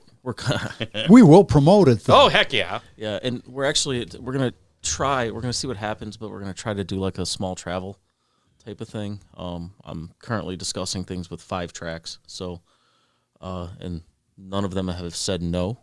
So that's a start. Yeah. Rumors of potentially a points fund with it? Yeah, there's also it's already secured. We're going to pay $2,000 to the points winner of that, and we're going to do very similar with a passing points deal. I think we're going to adjust it a little bit. Like we're probably going to just pay 110 for the winner, and then 98, and then 96, 94 on down through the line, and then 2 points per position passed all the way back up. So we felt like the winner didn't, like, if you start second and you win, like, you get 102 points, but if somebody starts 8th and finishes second, like, they get more points than you. So yeah, that would have worked out good for me. I started way at the back of that feature, and everybody crashed. Right, and that's what we're looking to do, actually, is to try to, like, encourage the game being played. Like, run 4th in your heat race, start 16th. You're asking too much of us racers. You get what I'm saying, though? Like, there could be a strategy put into that. So again, the Showdown Series, primarily the Fremont Dirt Trucks and the Oakshade Super Stocks. Are there going to be rule changes? We're probably looking at a tire rule change. I think to a change or opening it up more. Opening it up, I guess. We're probably looking at an M60 right rear and an M30 everywhere else, or the H500 or the Towel City, no blending.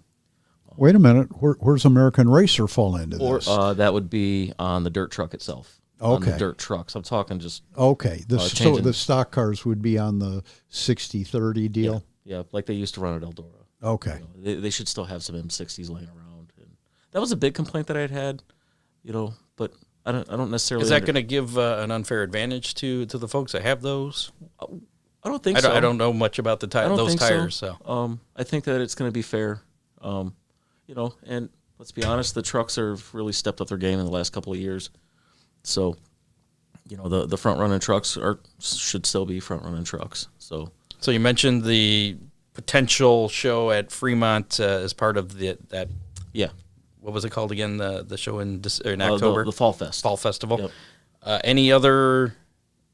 Oakshade's also in the conversation. They've not said no. They're obviously interested. I think they are interested. But yeah, Millstream's also interested. That was a fun track to run. Yep. Sandusky, a pavement track. That was supposed to happen last year, but that one we might just do like a show up points deal for that. I think that would be a fair way to do it. So it doesn't affect the Right. points championship Right. Like, that much. Just show up and everybody gets 50 or everybody gets 100 or something. I feel like that's fair. And then actually, Now, will that be the regular tire rule, or will there be asphalt tires? For that would probably have to be an asphalt tire only. We're actually talking with a Hoosier rep that sells tires for an asphalt track or to an asphalt track to get all of their takeoffs for low cost or no cost. Corey, refresh me. What did we run when we ran Sandusky with the trucks 3-4 years ago? It was supposed to be all asphalt tires. And I remember grabbing a whole bunch of tires. I think that was the year I got like 180 tires or something like that, and just gave. I thought I remembered some of the trucks being on the dirt tires. It might have been. I was thinking of the what do they call their race at the end of the year? Which one? Sandusky. Cavalcade. The cavalcade? I was thinking of the cavalcade. Okay. Yeah, I think that was an open tire rule like 3 years ago or whatever that was. Yeah. The one where Kyle blew up real bad getting into 3. And then that afforded me my win. I was just looking through some of the comments here. Dwayne Hancock hopes your yellow flag rule proposal gets approved. Yeah. I vote if my vote counts. Yeah, Dwayne and I go back a long way, and sometimes I run stuff by him if I've got any, because he's good at what he does, man. And if you try to surround yourself with people that are smarter than you then become smarter. So, and Shelley Farmer says, "Welcome aboard, Corey." Yeah, super excited to have you as part of our team. Yeah, she's been a great cheerleader fan. I don't know how you want to say that. Lifter, upper. I don't know. Motivator. There you go. Yep. She's good people. So officially, your first day fulfilling the duties as competition director will be opening night at Fremont. Then. Yeah, or anything that they might need me for. Like shoot me a message, give me a call, whatever. You need me to be somewhere, I'll be there. And I know at Millstream you were helping run the show there. Yeah. You going to be doing that as well? When needed, if available. Yeah. Okay. Like that was part of the conversation I had with Beth this morning.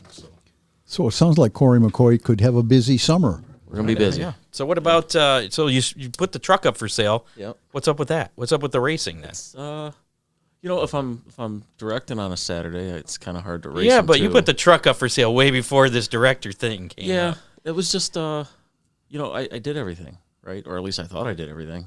You got the championship, Fremont, right? I spent 8 years chasing Sean Valenti, and then I finally beat him on the high side, and then spent a couple years finishing second in points, and we were fortunate in 23 after getting DQ'd the one time and having that oil filter break off the engine, and still somehow that was crazy. That was a Wares adapter. That wasn't a factory adapter. I put that thing on that week. Yeah, it was a brand new Wares. It was like $60, and it just. I hope you get your money back. No, I immediately threw that thing over the fence at the campground. That just needs to go away. So what is there racing in the future for you? I'm sure. And is the truck still for sale if anybody's interested? Truck's still for sale. We can move it in any form that they want it, minus the long block. I mean, I got a couple of carburetors, one a really nice carburetor, a couple. I got all spares for everything. Is that the truck that you won? That's not the truck you won the championship in, is it? Yep. Okay, so it's a championship winning truck. Yep. There you go. Yep. That one's got 9 wins on it, 8 dirt, and 1 asphalt. Now, if that truck's out there racing, someone buys it, and that you see your truck out there, you're not going to give it any preferential treatment, are you? I DQ'd my pseudo teammate Gabe Mueller at Millstream because he skipped tech. That's right. That's how I got in the feature. Thank you, by the way, for that. I appreciate that. Yeah, that's the right thing to do, and we're just going to do it the right way. Friend or foe. I'm not playing favorites. I'm not going to. No. There's bigger things to be had than giving your buddy his spot back, or not giving your foe their spot back. There's a lot of. So what's in the future for you? As far as racing? I don't know. I don't know. Okay. Maybe I'll go play around at Gumby's go-kart track or Well, something. you do that anyway, Right? so I don't know that that's anything different. Yeah. Actually, we got the Idiot series coming up there in August. Yeah. That's that traveling series out Really? out east of here. Yeah. In Gumpy's backyard. Yep. They're going to show up with their treads. We're actually thinking. I saw he's doing something with that track. Yeah, we're moving the wall. The big wall of doors. Yeah, thing that's that was getting there? moved like 6 foot back. Wasn't there trees there? Yeah, clearing all that. Gonna Okay. move it back. Gonna put a little runoff into the wall because we think that a lot of the damage is coming to these carts by hitting the wall. So if you move the wall, You try to move the wall with your carts, not your car. Yeah. I mean, we've had some nasty flips coming because people get pinched into that wall and stuff, and then they jump tires and stuff. So we want to, Gumpy's foresight is to try to eliminate that, and we're going to try to move the back stretch to where it kind of gentles turn 3 a little bit because we feel that would help. Well, I heard you had a pretty nasty flip coming to the checkered flag at your last it was race. Tim Smith, man, come out of retirement almost to coming to the checkers and winning. Yeah, it was like I think that was $300 to win. I think that was $300 to win, dude. Whenever he stopped, it was like 6 feet to the checkers, and he was ejected out of the cart. Where his body stopped, it was like 6 foot later. It was right there. Yeah, they made a TikTok out of it, dude. It was pretty funny. So is that where some of your competition director experience is coming from too? Yeah, that's absolutely, man. I mean, this has been something that I've wanted to do for a while, obviously, and the more I do it, the better you get, right? No matter where you're doing it at. So it's the evolution of Corey. Yeah, maybe I'm not hanging up the helmet by any means, but okay. Like I said earlier, I got a little project that I want to work on. I've got a street car that I've not driven in about a year and a half. I'd really like to get that back out on the road, and that I'd like to restore an old dirt truck that a buddy of mine has and go from there. We'll see how it Sounds goes. like this competition director pays very well. Well, if you're not racing every week, you get to save a whole bunch of money. There you go. So, yeah. Well, congratulations on getting that position. Yeah, And super excited. Hopefully, there was a lot of positivity. It was a bit overwhelming yesterday. On Monday even, I was over at Craig's, welding on somebody's car, I forget who it was, but my phone just goes off and off. I didn't get a chance. I knew Farmer was going to be on that pod, but I didn't get a chance to watch. I'm working, and then my phone goes off 15 times or something. It's just like ping, ping, ping, ping, and I'm like, holy shit, man, did somebody die? And I went over and was like, oh, congratulations. I was like, oh, you must have let the cat out of the bag. And yep, that's what it was. I got calls too telling me that too. Yeah. I was like, oh, okay, cool. I mean, it wasn't really a secret, but it wasn't really. It wasn't announced. published. It wasn't It published. wasn't out there. Right. I mean, you guys both knew, but there's some others that knew too. But it's just kind of how that works. So it's all been the reaction's all been pretty positive. yeah, then? I've actually not, any racers come at you and say, why the F are you going to be the race or the competition director? Honestly, next year? not even one. Okay, well, that's not good even then. one. And it's weird. I've had so many friend requests now, and people adding me. Hey, check and this I'm out. just I'm I need to wearing be my- that guy's I'm friend. wearing my Corey McCoy shirt tonight. Yeah, Nothing like sucking up to the competition director. yeah. I'm expecting. So do you take bribes, by the way? Yeah, Christmas is coming. Okay. My Buick is still Your broken. integrity's already been called into question. No, not one bit, man. I don't Well, like care. you said, you. Yeah, I'd black flag my mom. Jeez. Yeah, Don't do it on Christmas I'd Day. DQ her. I would right now. Yeah. Well, Corey, congratulations on that. Let's bust out some news here and give away some pizza and talk about a couple races coming up this weekend. Feel free to jump in. Get the hell out of here. So yeah, let's. Yeah, I'm excited, man. I can't thank Rich and Shelly enough for just the opportunity alone, let alone, the kind words that they've said over the past, about 2 months or whatever.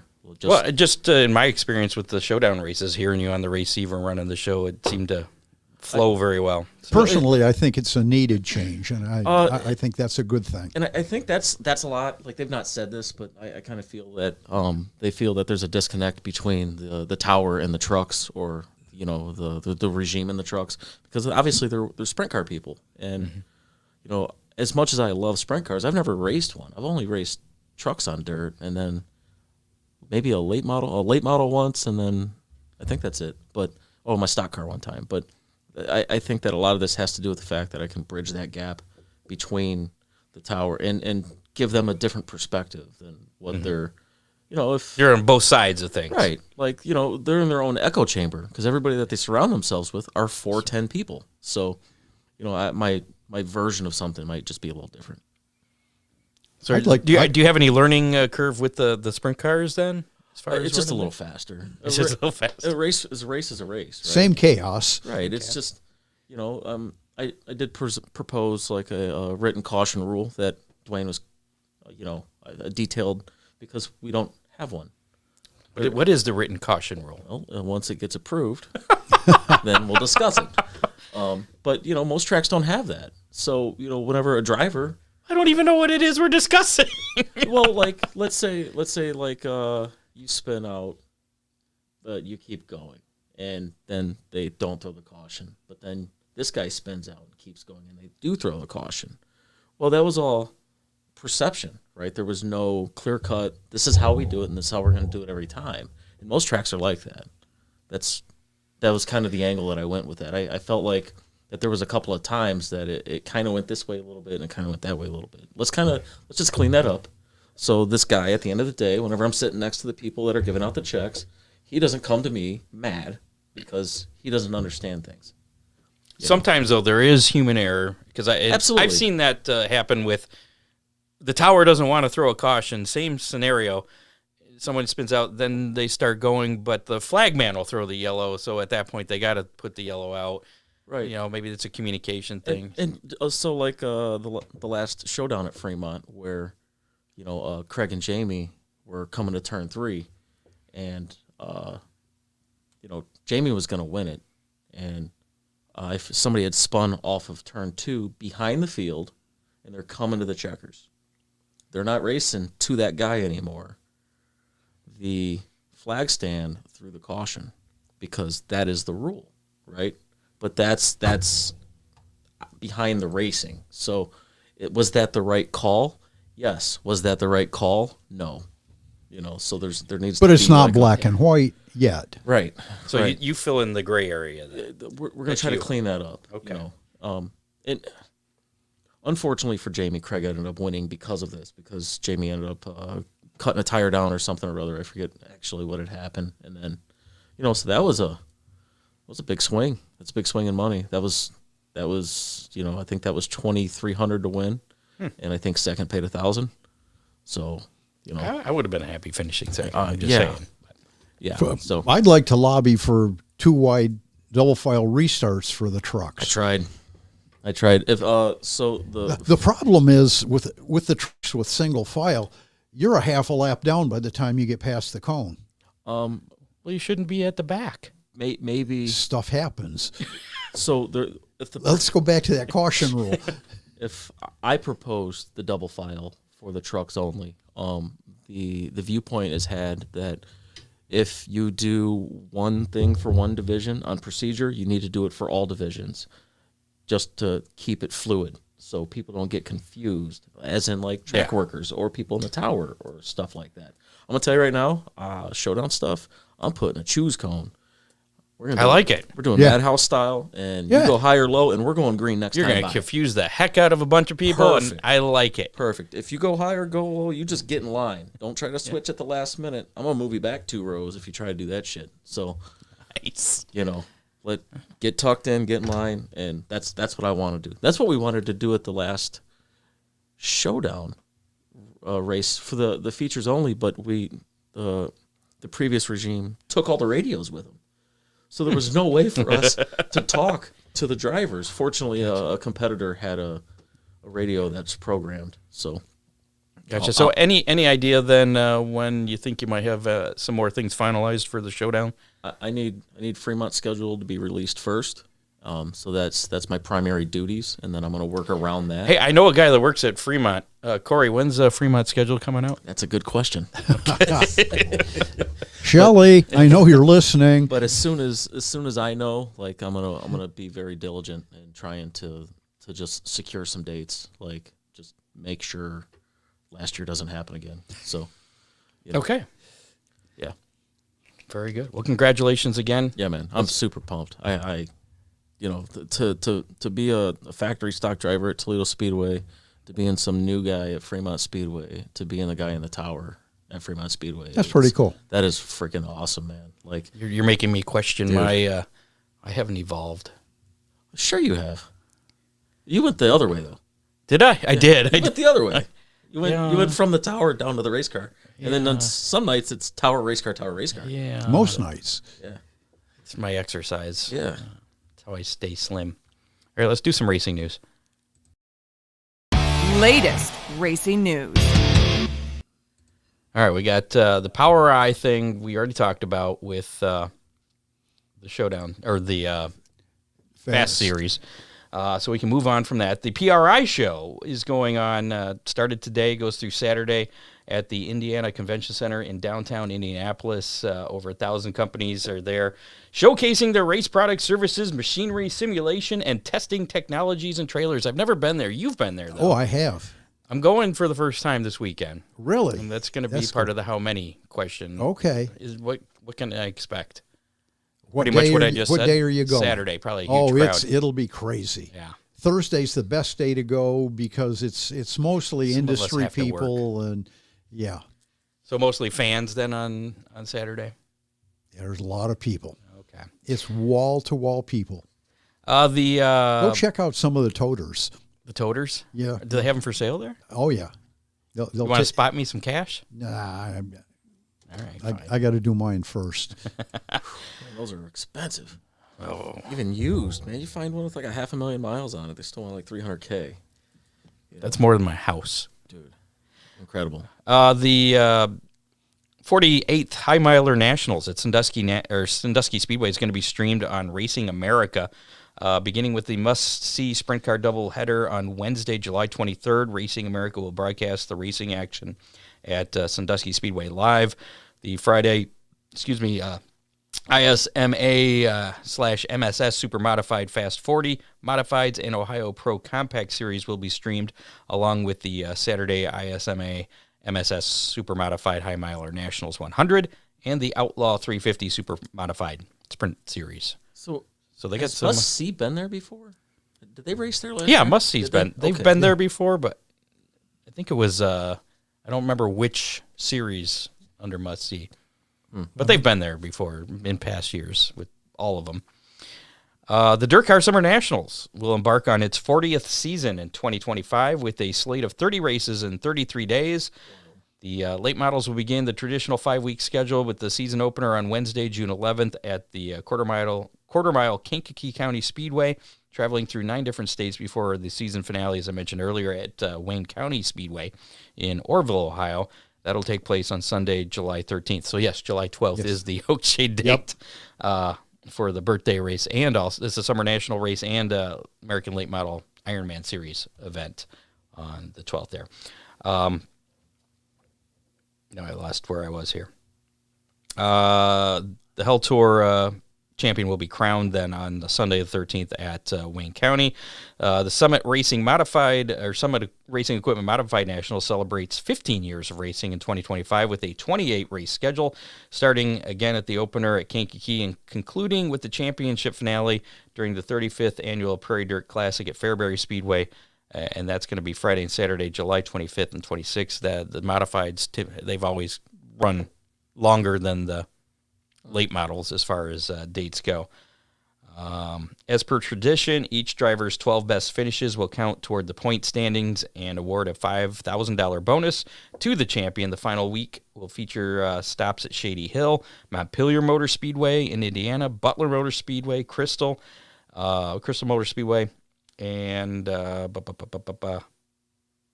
Oakshade in Wayne County. So last week's kind of in our region there. So that's pretty cool. And speaking of Montpelier Motor Speedway, they released their 2025 schedule. Yay.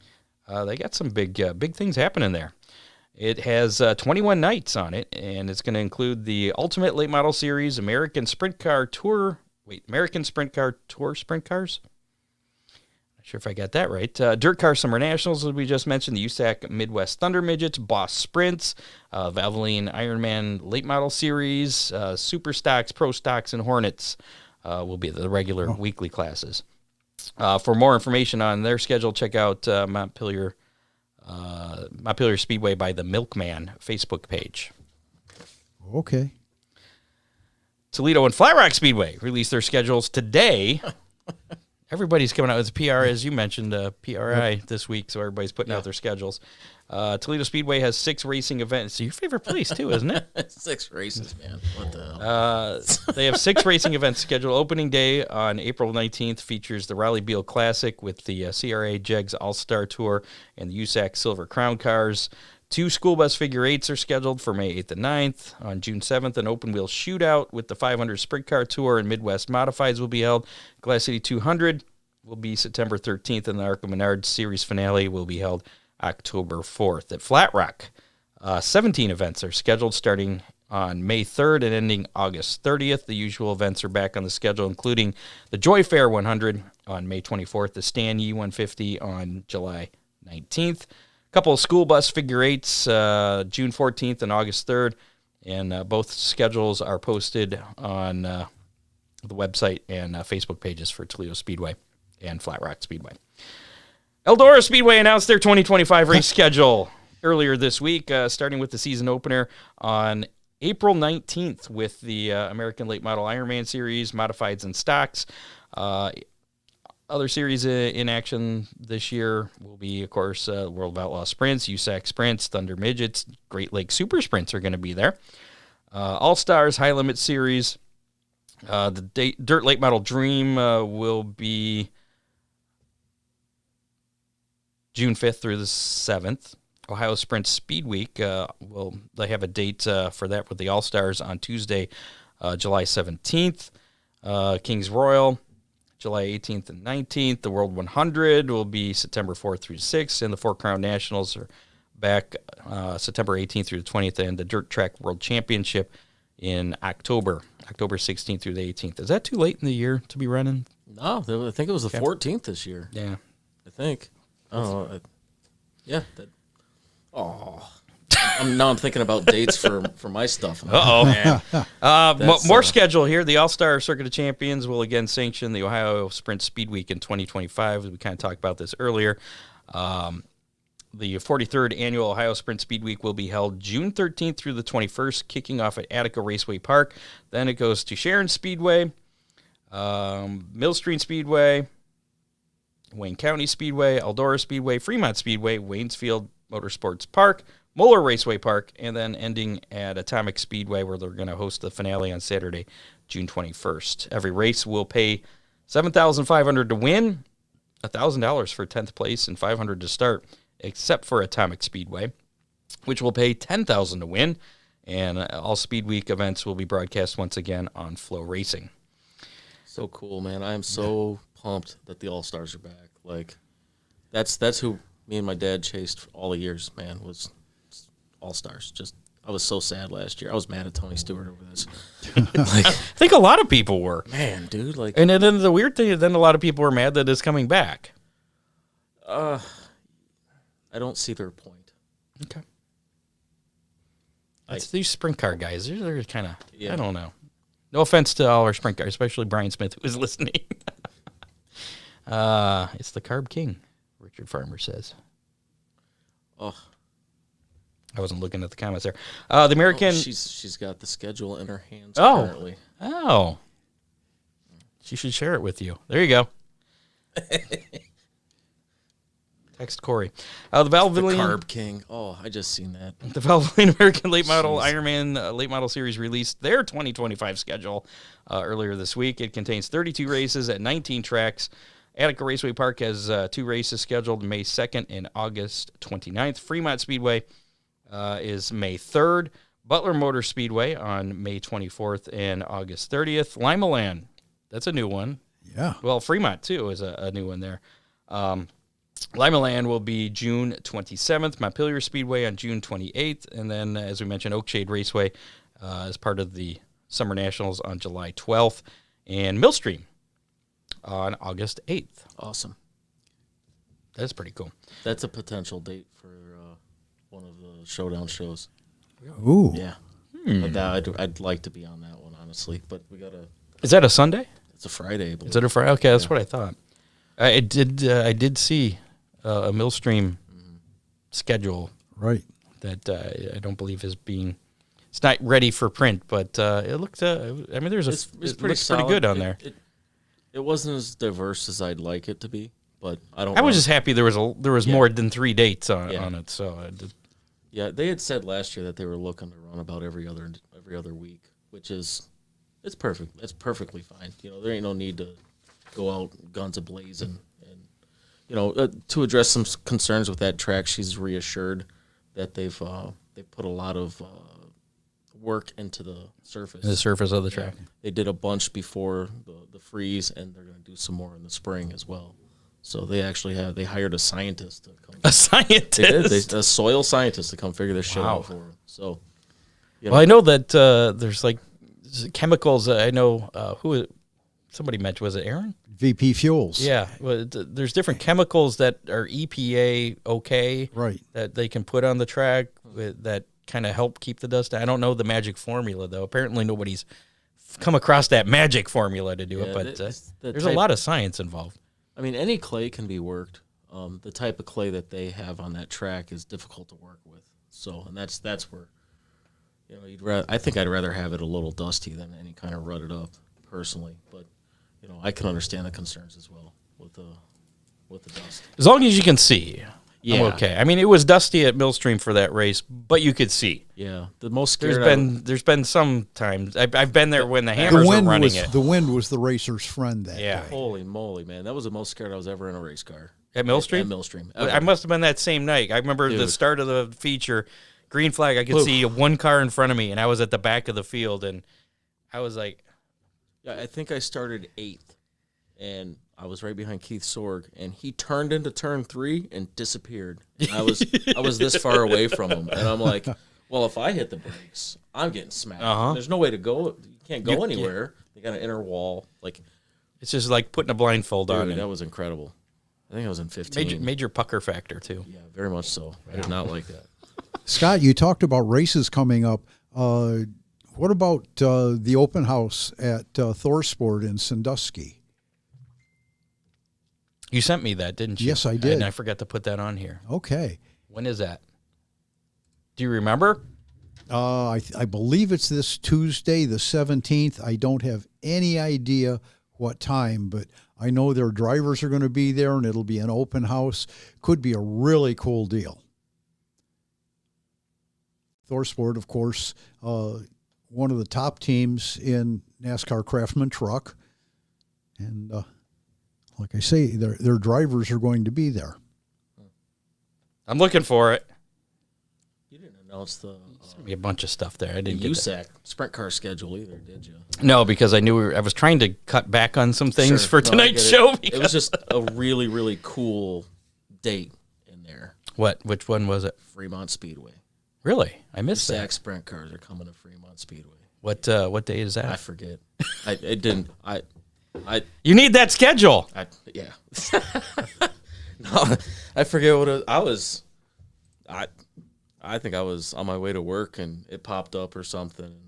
Like, I was like, holy shit, really? Like, because I went through and looked at all the dates real close and seen Fremont on there. I immediately got Well, they got a lot of stuff going on at Fremont this year with midweek high limit show. Yeah.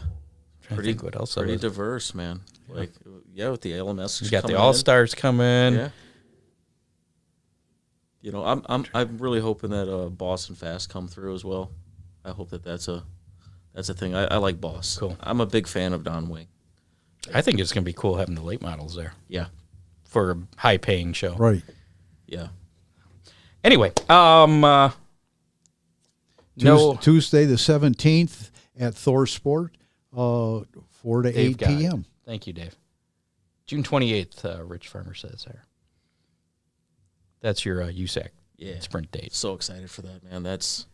I've said that to Farmer whenever he had the track before. We need USAC, and then all of the fair board, we need USAC.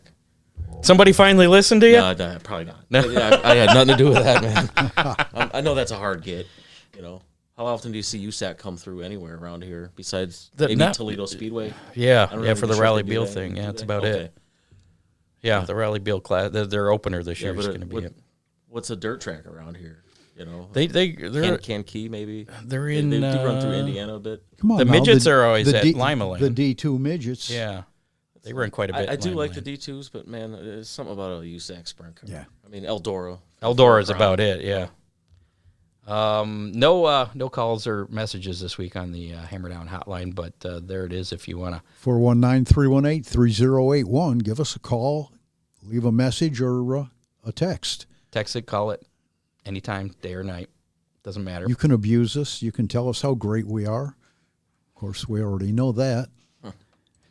I have no comment on that. Don't start. Nope, I'm done. All right, let's give away some stuff here. How about we do some Mazda's Pizza first? Mazda's Pizza located in Point Place, where they're great pizza. I haven't had it. I'm going to have Mazda's tomorrow, I think. There you go. Yeah. My other pizza plans. No, it's great. Is it? Yeah. I've driven by it a couple times. It was just never during lunch. It is really good. Their cheesy bread is awesome. Huh. They've got some great salads. I work right behind Toledo Speedway, so that's not too far away. It's not too far, no. You should stop by there. I should try that out. I hear they get really busy, though. Yeah? Yeah. Around lunchtime? I think at dinner time. Okay. Don't know about lunchtime, but let's do how many? It's this thing. Give away some pizza. How many? Yay. I turned off all the mics. Everybody said anything. So last week's how many was the number of the winning late model. Saturday's main event, the Gateway Dirt Nationals. That number turned out to be a 5. Yeah, and you picked Mr. Shepard. 49. Yeah, my JD did not do. He was not a non-factor there. Yeah. Your favorite guy was racing there. Yeah. You're a big fan of Hudson O'Neal, right? Actually, I'm a bigger fan of that Ashton White. Winger? Winger? The one that was going to cut his hair? No, that Ashton White. He kept Hudson from transferring straight through on Thursday night. I loved it. I don't remember that. Hudson was running third and was trying to pass a guy, and dude straight up blocked him. Do your Huddy impression again. I don't know if that's safe for... Okay, fine. Probably not. Kid friendly. So Ron picked... Find a hot dog. Ron picked 48. I picked 49, so you were closer there. I was. Yeah, you had a lot there. You could have had 32. Yeah, but you could have had 99 and... Well, yeah. You could have had some really good numbers. So our listener winner was Dean Henry. He was the only one that picked 5. Really? So congratulations to Dean Henry. He has a large one-topping pizza from Mazda's Pizza. 30 days to claim your pizza there, Dean. And another chance to win some pizza. That is Aston Winger. Same person, Katie says. Oh, that's cool. It's the oatmeal shootout deal. D2 and 305s are on the card. Oh, you're looking at that above there. So this week's how many business cards am I going to come home with from PRI on Saturday? And I will. Well, you're kind of in control of that. I am kind of. So I will step away from this, and you guys can guess, and we'll leave this open until like next Thursday's show. No, okay, because nobody knows. Yeah, nobody will know until. Well, I won't know until I get home Saturday or I'm on the way home, but nobody will know until next week's show. So I will say you can guess up until Wednesday because I don't want to have to sort through. I'm thinking guesses. 27. 27, huh? Okay. What do you think, Corey? 36. It's a good number. Wonder where that came from. Out of thin air. It's a weird truck. That's still for sale, right? Still for sale. Yeah. I think it's somewhere on here. It's on the back. On the back, yeah, okay. So if you want a chance to win a Mazda's Pizza, just put your guess in the comments of our Facebook Live, YouTube Live, or Twitch. Nope, not on Twitch. Don't put it in the Twitch stream because I'm not going to check that. Just put it in the YouTube or the Facebook Live. You can, if you're listening to us on the podcast, you can come and find that on Facebook and put your guess in. You have until, we'll say, Wednesday at 7 p.m. That's next That works, Wednesday. yeah. 7 p.m. So you got plenty of time to guess, especially for we don't usually give we get a lot of people that actually just listen to the audio on Spotify and A lot of Apple times I do, Podcast. Yeah, so I mean, it's a lot of times they don't get in, they don't listen before our cutoff. So this should give plenty of time to those people, and they have a chance to win a Mazda's Pizza. And all you have to do is go to Facebook and look up Hammer Down Racing. Can Report. I put in a guess? Sure. No, I'm not even going. No, to. go ahead. Nope, I'm not. I have no idea. I've never been there, and I don't like business cards. How about 0? I'm putting down 0. There you go. I will, if they're there, I will grab some. I don't know how many. He's going to lose them on the way home. Well, because you're going to want to talk to somebody. I won't even look at the guesses. We will look at future you'll be looking at future guests and how to contact That's true. them. That's true. Yeah. And things I might be interested in. I'll give you one chance to change your vote. What's your number? You said 27. I'm going to go with 26. So that still covers me down to 0. Yeah, okay. Even though I exclude myself. So yeah, put your guess in there. You'll have a chance to win a Mazda's Pizza. We'll give that away next week on the show. We'll determine who the winner is. I'll let you know how many cards I got. I'll even bring them so I can show how many I have. Okay. Yeah. We have some racing coming up this weekend. Let's do that. The Mazda's Pizza racing menu for this weekend. It's this button. This weekend's racing menu. So on the schedule. Oh my gosh. Mute yourself there, Scott. Well, it's not me. It's these other things. Anyways. Oh. Kalgoorlie International Speedway on Saturday. It's the Kalgoorlie versus Esperance Challenge featuring late models, production sedans, street stocks, and junior sedans. And Premier Speedway, also Saturday night. Sprint cars, V8 dirt modifieds, and junior Formula 500s. And that's it. Ooh. That's all the racing action I got going on this weekend, all in Australia. And with that, let's, I think, Dave, are you still awake there, Dave? Ready to spin the wheel to find out who's going to win our Hammer Down Racing Report window sticker? You can be part of the Hammer Down Army wherever you race, doesn't matter. Put that on your car, send us a picture, and you can be enlisted in the Hammer Down Army. We'll report on where you finish each and every week. And if you let us know. We're going to let everybody re-enlist next year. So you're going to have to, if you were in the Army this year, you're going to have to re-enlist next year. You have to re-up. Yeah. So looks like Dave's ready to spin the wheel here of everybody that put, we already got a winner. Yay! Shit, send it home with me. There you go. Katie McAllister. I think she can stop at Ron Miller Race Cars and pick it up. That's from hilarious. Court. There you go. Congratulations, I'm putting Katie. it on the back of her car. We'll stick it right on our window. I like it. That's going to do it, I think, for this edition of the Hammer Down Race Report. All 2 hours of it. Yeah. I think this is probably the longest one ever. Oh, I don't think so. It's close. Yeah. If we keep talking, it will be. What about Hermie? Oh, that's right. That was about 2 hours. Yeah, that was a long one. Yeah. We talked to Kenny Wallace. Yeah. That guy's a hoot, man. He was, yeah.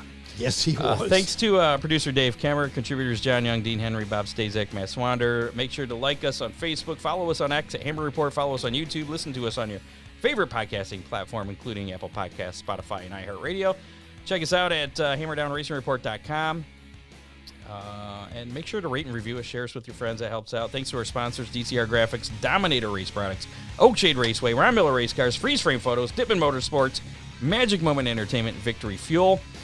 Thanks to our guests tonight, Aaron Fry, Jonathan Taylor, Doug Drown, and Corey McCoy. Next week on the show, our last show of the year, we're going to talk to Rich Lucius from Sandusky Speedway, a little preview for the Hangover race coming up on January 1st. Maybe ask him about the Showdown Series racing on asphalt. Yeah. That was originally going to be the asphalt dudes versus the trucks and Oakshade stocks. Man, I've been trying to do that for so many years. Like, is there a chance that could happen with this event you're working on? I want to race dirt cars versus the wheelman type cars so freaking bad, dude.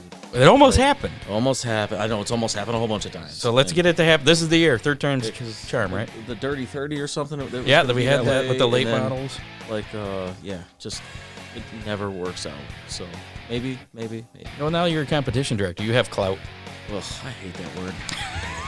I hate that word. It's like a disease. You got a bad case of clout. It is. It makes my big toe wiggle. Oh no, that's gout. I'm sorry. Yeah. We'll also have the Sandusky champions on next week, and probably when we come back next year. There's 2 things we're working on next year. The first show will probably have hangover race winners, Right. and then the second show, I believe we're working on Bryan Motor Speedway special. Ooh. With some old people that used to be involved with Bryan Motor Speedway. Are you familiar with Bryan Motor Speedway? It's out like Indiana line, like Bryan, Ohio. Bryan, Ohio. Yeah. Whoa. I used to live like 2 miles from the track. A bunch in of the mods 80s. or something, if I remember right. Didn't they run a bunch of mods? They ran sod sprints on dirt back in the day. Yeah. They had late models, the big wedges in the 80s. Yeah. Sportsman, That's stocks. cool. I remember growing up watching Hillard Miller. Yeah.